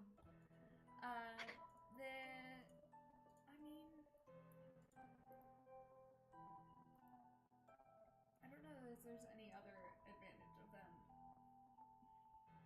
Unless they're trying to get on top of something that nobody else can get on top of. I don't think there's anything like that. So I guess. Yeah. There was a pause there. Why was there a pause, No. I was just like, I was gonna say, like, you mean like a bee's eye view type thing? Because at this point, like, you guys have kind of like picked over a lot of this room, so that initial hesitation of worrying about something is kind of gone. Okay, that's fine. So I guess after bonking into the door again, they drop beast form, and so they're sitting on the ground in front of the door, looking a little bit disgruntled and ruffled. Nick sees you kind of assume your human form and shifts the girl over in his arm and reaches down with his non-beast hand to kind of help you up. Thanks. Sure, you still doing okay? I don't know. Peter saved me from unpicked papers, and then he started making bee jokes.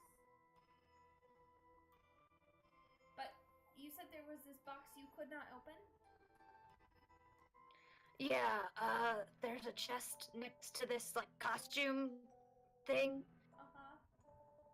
And it's locked. It looks like a treasure chest, kinda, like one of the, like, the kind you see in, like, a pirate fairy tale or something.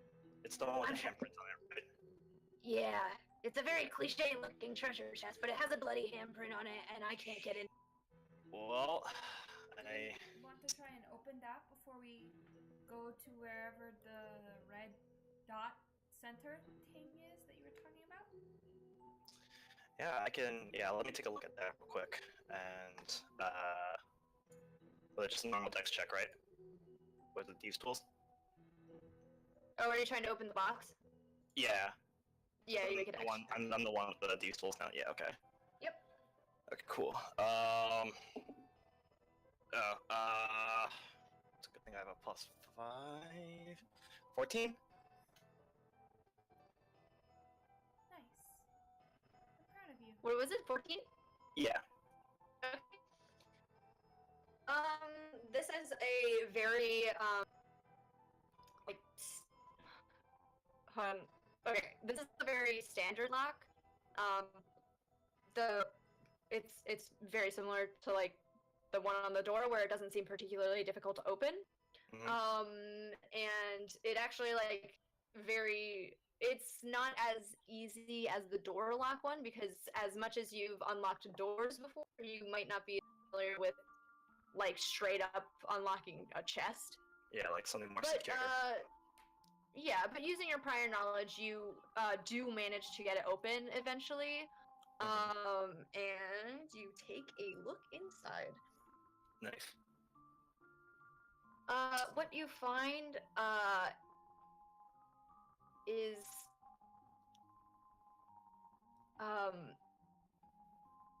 Make a Constitution saving throw. I fucking swear to God. If this is what I think it is. This is why I was hesitant at first. You're gonna lose your hand. Lunch. 6? 6? 6. Wow. Okay. Peter, you open this chest and stumble backwards and lose your lunch or whatever the hell the last meal you ate was as you vomit on the ground in response.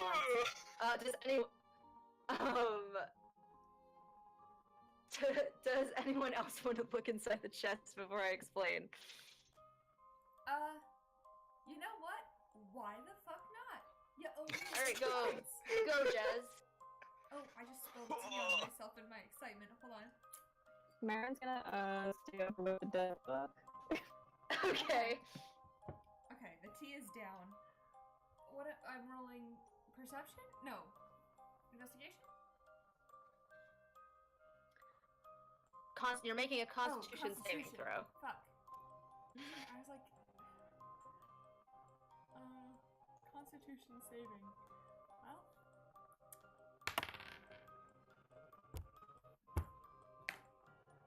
Okay, we're pulling an entirely new set of dice here, guys. That was another natural one. Oh. Jez, you faint at the sight of what's in the box. Okay. And you are now you're unconscious, but not, like, death saving throw unconscious. It's fine. Everything's fine. This is fine. I hope to God, Nyx actually, like, sees Jez start to fall and, like, quickly tries to, like, maneuver with the other unconscious girl in his arm. Moves to catch his party member and make sure you don't, like, hit the ground as you fall backwards. But he does kind of, like, he's not really able to continue holding them in his arm. So he, like, catches them and then, like, gently rests them on the ground and then, like, looks over at the box with worry and then glances up at Jez and Peter and not Jez, Marin and Peter and is kind of like, I'm gonna look in the box, okay? What's in the box? What's in the Maybe put the girl down first? The girl's unconscious. It's not like she's gonna see. I know, but if you pass out too... Oh, that's true. Okay. Oh god, should I put her in this, like, creepy chest bed? No! Okay, Nick's like, Me. okay, yeah, come here. Yeah, Marin Also, walks in. the boy is, like, clinging to Nyx's pant leg as well. Yeah. Marin Marin will kind of take the girl.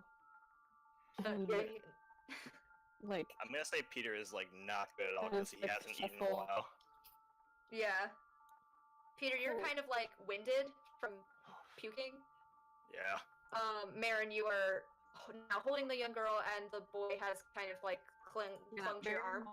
Marin will tell him to stay close. Okay. Luckily, Nyx made a 17 Constitution saving throw. What's in the box? What's in the box?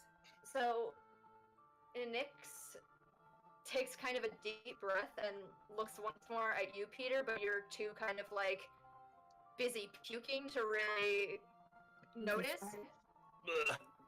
Describe to me in common? In common? Yes, I understand. He walks towards the box, and inside the box is various pieces of what appear to be fleshy,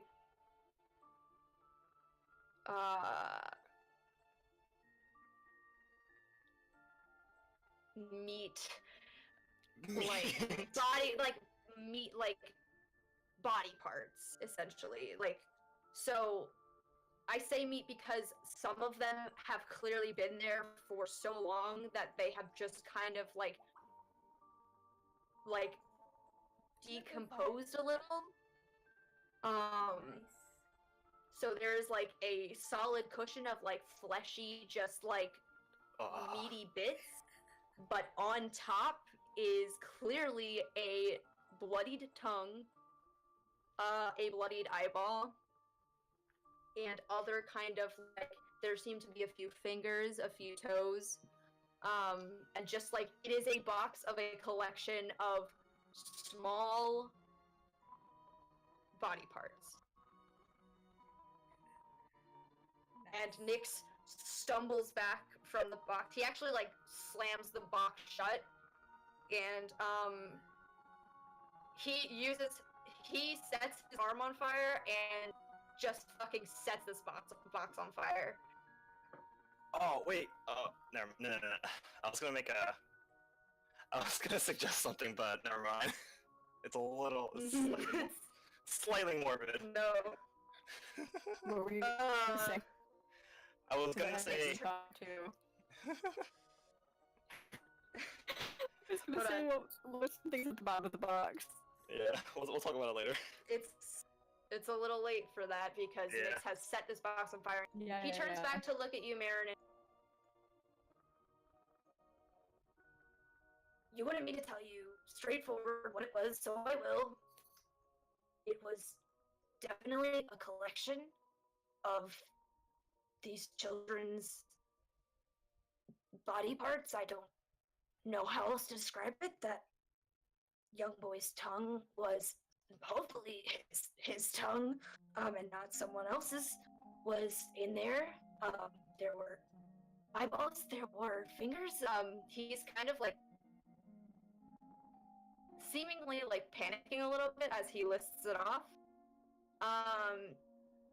And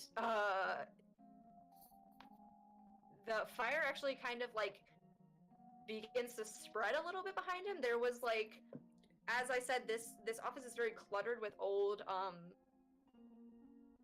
like circus props and stuff like that, and there was an old like kind of moth-eaten curtain draped on the floor behind it, and the fire begins to eat away at that curtain. Marin's gonna shift his focus from kind of like looking horribly sick to what's happening behind Nyx. And God, I have prestidigitation. I'm gonna try to snap it out before it gets too big. Okay. It's a cantrip, so like that just happened. Right? Yeah. Okay. As Yeah, long as it it's not bigger than a small campfire, then yeah, no, it definitely hasn't reached to like epic proportions yet, so like it's still around the size of a campfire, as the chest itself wasn't very big. oh wait, hold on. Oh no, I'm right. Okay, I was making sure that I wasn't getting prestidigitation and thought I was too confused. Oh, I do that all the time, but yeah, no, I got you. Yeah, no, it flickers out really quickly. But the box, as it was like the initial point of his attack, is basically like a charred, like anything that would have been inside it is probably completely like cooked, and the box itself is now like a very charred, not to the point where it's like if you touch it, it would like just like crumble into ash, but it is at a point where its integrity is not like it probably wouldn't open like a chest would anymore, and it definitely doesn't. But anything that it was inside it was most definitely like completely cooked.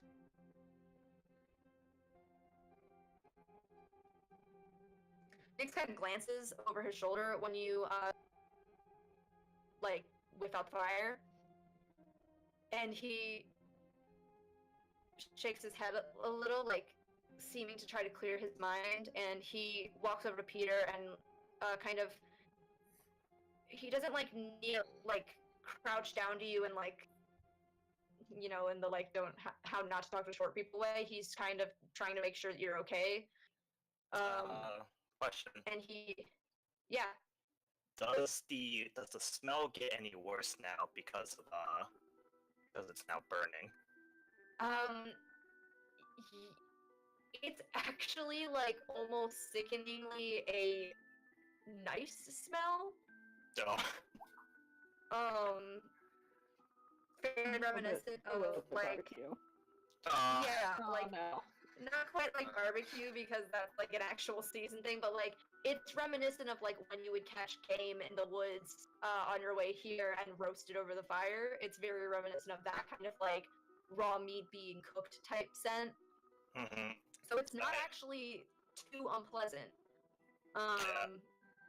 For the most part, the smell that is in the room is just the smell of smoke. So Okay. Yeah, Peter's just kind of like, after he finished puking, he's just kind of like, he has like a handkerchief just like kind of covering over his like mouth and like nose. Even though like for Peter, considering the context, even though the smell itself isn't necessarily bad, he still is kind of sickened by considering the context, and he kind of just like, he's still kind of like hunched over, looking facing the ground and just like covering his mouth, and just like puts a hand up to like to Nyx, and like kind of like lightly like this way puts it on his chest as he's like just slowly trying to recover himself.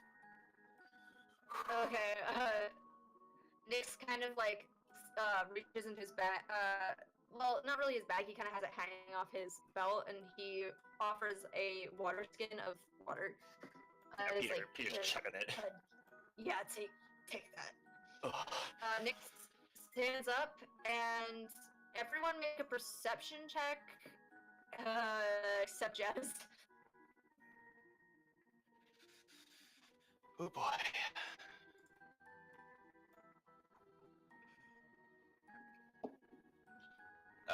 11? 14. You got an 11, Peter? Yes. And Wiz, you got a 14, and I got a 7. Marin. You're kind of like standing back from this scene, and so you watch as Nyx walks over to comfort Peter, and then you notice something kind of curious. The smoke that was filling up the room, seemingly, after Nyx set the box on fire, is almost moving in a, like, directional type pattern. It seems to be being drawn towards the door that is in the back of the room behind where the desks are. You were actually kind of standing next to that door when you were examining the grimoire, but it hadn't really caught your attention. Remember, there are 2 doors in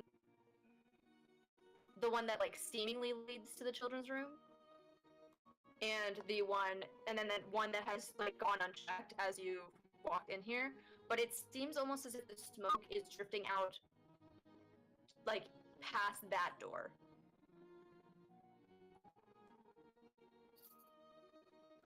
Wait, where is Jez again?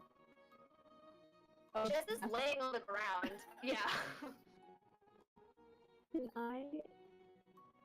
I go past the girl back to Nyx? To Nyx, yeah. And then take hand. And then with my free hand walk over and try to shake Jess awake. Yeah, I guess make a medicine check in this instant. Cool. I think you're proficient in that, aren't you? I am proficient in medicine. Excuse What me, exactly? computer, why did you just close my character sheet? 21. I've been rolling pretty okay today. What'd you roll? 21. 21? Oh, nice.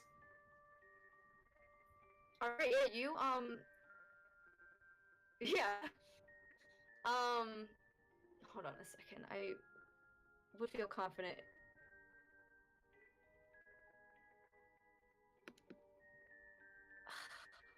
Am I still coming in clearly?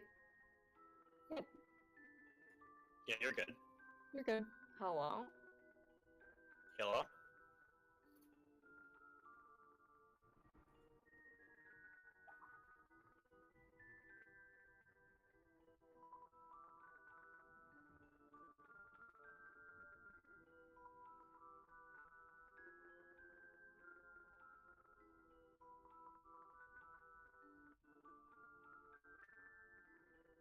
There we go. Sorry, I couldn't hear anyone. Oh, no worries. That was fine. I heard what you rolled though, so like that's literally the last thing that happened. So, so yeah, Marin, you've kind of actually had some experience with this in the past. Some of the gentlemen that you've actually courted in the past during your job have, on occasion, passed out, blackout drunk. And so you're actually somewhat familiar with waking people up from an unconscious state. And so you, very gently, but not so forgivingly, give Jez like a quick and swift, like sharp smack to the cheek, and kind of shake them awake until Jez, you do regain consciousness. And again, you didn't take any damage from that. It was just like a state of shock. Don't touch the box. There's bad stuff. Like We already took care of some it. gross. Oh. Okay. Thank you. You're welcome. You can like next. I didn't do much. Jez looks over at Nick and thanks him too. Yeah, thanks, Nix. As he like closes, finally corks the water skin. Yeah, no problem. He actually reaches down to help you up again, Jez. At some point, Jez is just gonna fall down and stay down. Are you sure you're okay to walk? Jez brushes himself off. And, gives 2 big thumbs up. Okay. What is the plan? I don't know. What is the plan? Well, the smoke seems to be going towards the door in the back. Not sure Let's just what get that the means. I just want to get the fuck out of this room. Oh. Okay, so that's good, right? I don't know. It's something though. Wait, you said the smoke was heading towards the back door? Yeah. Oh, The that door. maybe that might be a way out. Airflow, you know. Ugh. I'm willing to try it. I'm willing to try anything at this point. Yeah, I just want to get out of the scent. I can't take this.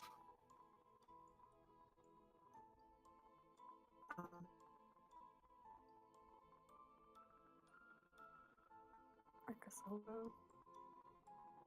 Okay. I'm gonna squeeze the boy's hand and kind of walk over to the door. You're walking over with the boy. You mean? Okay. So you walk over to this back door and find that it is surprisingly unlocked. And as you open this door, you feel like it's like this door was like holding back this wall of like cold wind. It's not like, when I say wind, it's not like forceful or anything like that, but like it hits you like a wind. Like a wind tunnel. Yeah. And in front of you stretches a large, steep staircase. You can't really see what it leads to. Going up or down? It goes Sit up. out. Oh, it goes up. Thank God. Remember last time we tried to go downstairs? Oh, Lucas uh, first of the party. yeah. Peter kind of just like just goes up the stairs because he really just wants to get out of the scent of this room. So. Yeah, okay, Mary will follow. Okay, so Peter kind of like pushes past you, Marin, like as soon as you like reveal that it's a staircase going up. Yeah, the second he felt some nice cool breeze, like thank God. Fresh-ish air.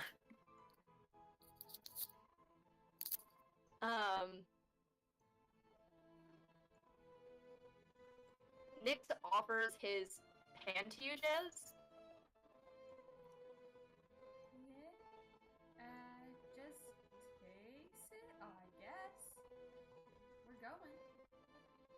Yeah, he walks up with you. He's just like, Is he concerned I'm gonna fall down? yeah. Is he be my human life alert? Kind of. He's concerned about you, so he is trying to like almost guide dog you. Okay. If that makes him happy. Just let him guide dog. He's a good boy. Marin, I have a quick question. Yes. Just to kind of like retcon / clarify this. Did you leave the book in the room or did you take it? Oh shit.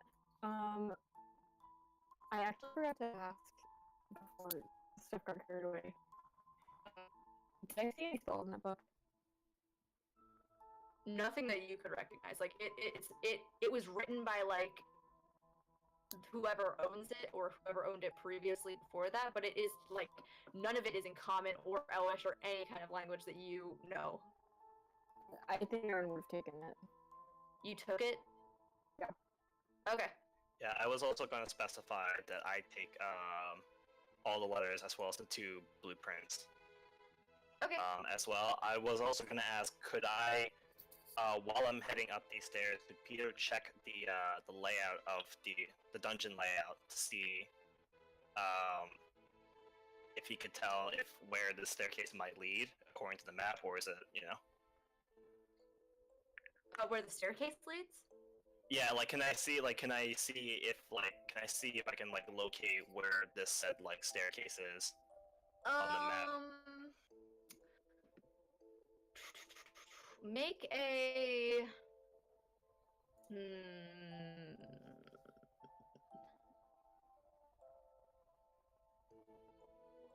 just make a straight intelligence check. A straight intelligence check? Yeah, sure. Yeah. No worries. Okay, that's a 6. Okay. You don't really notice like if the staircase is particularly marked on this map. It doesn't seem as if there's like a clear drawing of a staircase. Right. The only thing that you like really notice about these 2 maps is that in addition to a center point being marked on the maze map, there's also a center point marked on the arena map. Okay. But that's all you can really get it. Okay. Cool. But yeah. So, what is the marching order? I'm gonna say okay, from my assumption / understanding, I believe Peter's in the lead, then it's Marin, then it's Nyx, then it's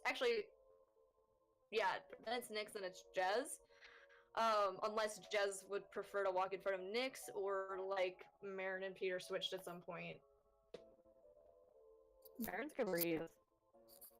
Yeah, I'm fine with this march order. Okay. Alright, so that is how you are ascending these stairs. Marin, you still have the boy by the hand, so he's actually kind of between you and Nyx. He's like kind of walking next to you, but these are like steep steps, so it's not like it's not a really easy climb, especially for his short little legs. And Just with like the structure of the stairs, do I think it would be easier to have him on my back, or that'd probably be more dangerous than him walking beside me? It'd be the same, but like you are probably going to be navigating these stairs fairly slowly anyway. Because one misstep and anyone behind you also goes down. Yeah, I'm just gonna hold on to his hand. Okay. So, give me 1 second, because I'm going to switch something out real quick. This is not exactly what I'm kind of aiming for, but this is as close as I could get, so give me 1 second.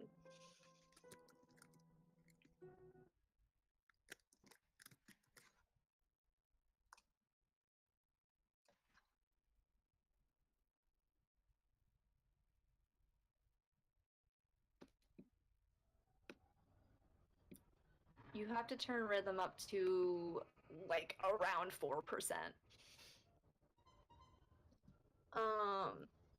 I heard the honking though. I hate that. I hate that.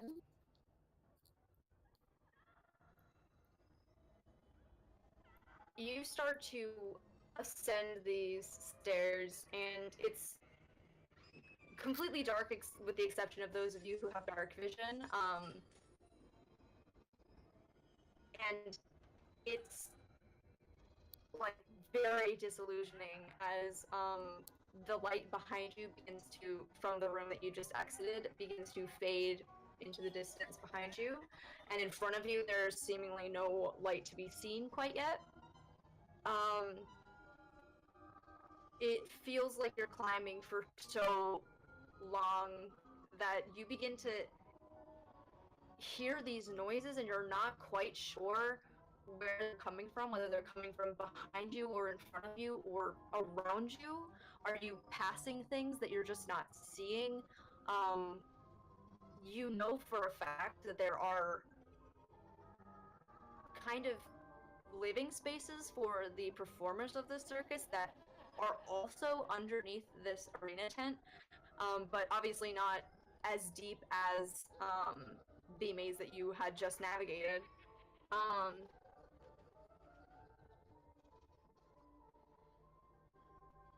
And you begin to like feel very shaken. It's almost as if you start to fear what is on the surface more than what was in the maze behind you. Because at least in the maze, there was a pattern. You knew what to expect. It wasn't a pleasant experience, but who knows what kind of danger lies ahead of you. Was it better to be facing the danger behind you and finding another way out? At this point, it's too late to tell. Because as you ascend, Peter, you're in the front, you're the first to see there's almost an ominous blue purple glow very faintly in the distance ahead of you. Oh god, no. And you hear these discordant noises kind of trickling down the hallway to your ears, and it's the sounds of a circus, it's the sounds of a carnival, but now that the illusion has been shattered and it's not this dreamy, comforting circus that it once was, you can kind of hear that sinister implication underneath it all. And no longer are these sounds comforting. Marin, you have spent years surrounded by performers and carnival types of the sorts, and nothing about this feels familiar. And as you approach the end of the hallway, there is a simple trapdoor. Peter, as you put a hand out to it, it shifts under your hand, indicating that there doesn't appear to be a kind of lock on it. Well, he carefully peeks through the crack. You lift it up the slightest bit and peer through the crack, and all at once the door is blown open from your grasp, and you are almost blinded by the same kind of flash that you saw right before you all fell into the maze below. And now, standing in front of you, clear as day, you can see the faces of the three proprietors. And they are haggard, ugly, and bloody. And they kind of sneer at you as if they've been expecting this. Nothing about their expression gives away any sense of surprise, and as you kind of begin to take in your surroundings, the arena around you doesn't seem to exist anymore. It's as if you're encompassed in a completely black dome. It's similar to that of what was originally outside the entire circus, only this time it is only surrounding the center arena. Not even the audience seats are visible from this anymore. And laying in front of you are two familiar figures. The first you see, you almost don't recognize at first. But then you see something very recognizable, and it is a flash of pink hair. And almost all at once, you come to the horrible realization that this is the body of Gunby, or at least it once was, before the entire midsection of him had seemingly been devoured from inside him. You can see bits of bloody flesh dangling from the mouths of these hags, and his clothing have been torn and strewn about this small center platform. And the center hag grins a ghastly, almost toothless grin, and as you look down, her hands are resting on the two shoulders of a red-cloaked young girl, and you are staring into the face of Cecilia, her own face stained with blood. What did you do to her? What did you do, Cecilia? She lets out a giggle and kind of lifts up her hands, and in her hands she is clutching what you can't quite identify but looks to be some kind of bloody, fleshy organ.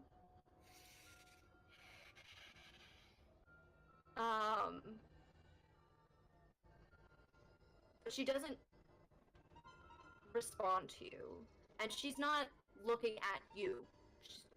She's not quite looking anywhere, as her blind eyes kind of stare aimlessly ahead of her. And the hag above her simply smiles and extends a clawed hand towards you, extending it as if to help you out of the trapdoor, and mutters the words, "Welcome home."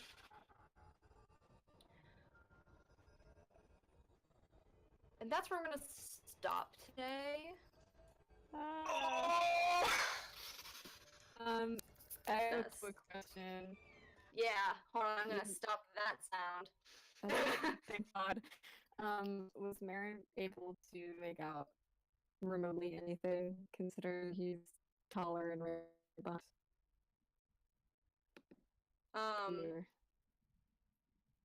So the way that Marin kind of emerged from, well, I mean, the way that Peter kind of emerged from this is less so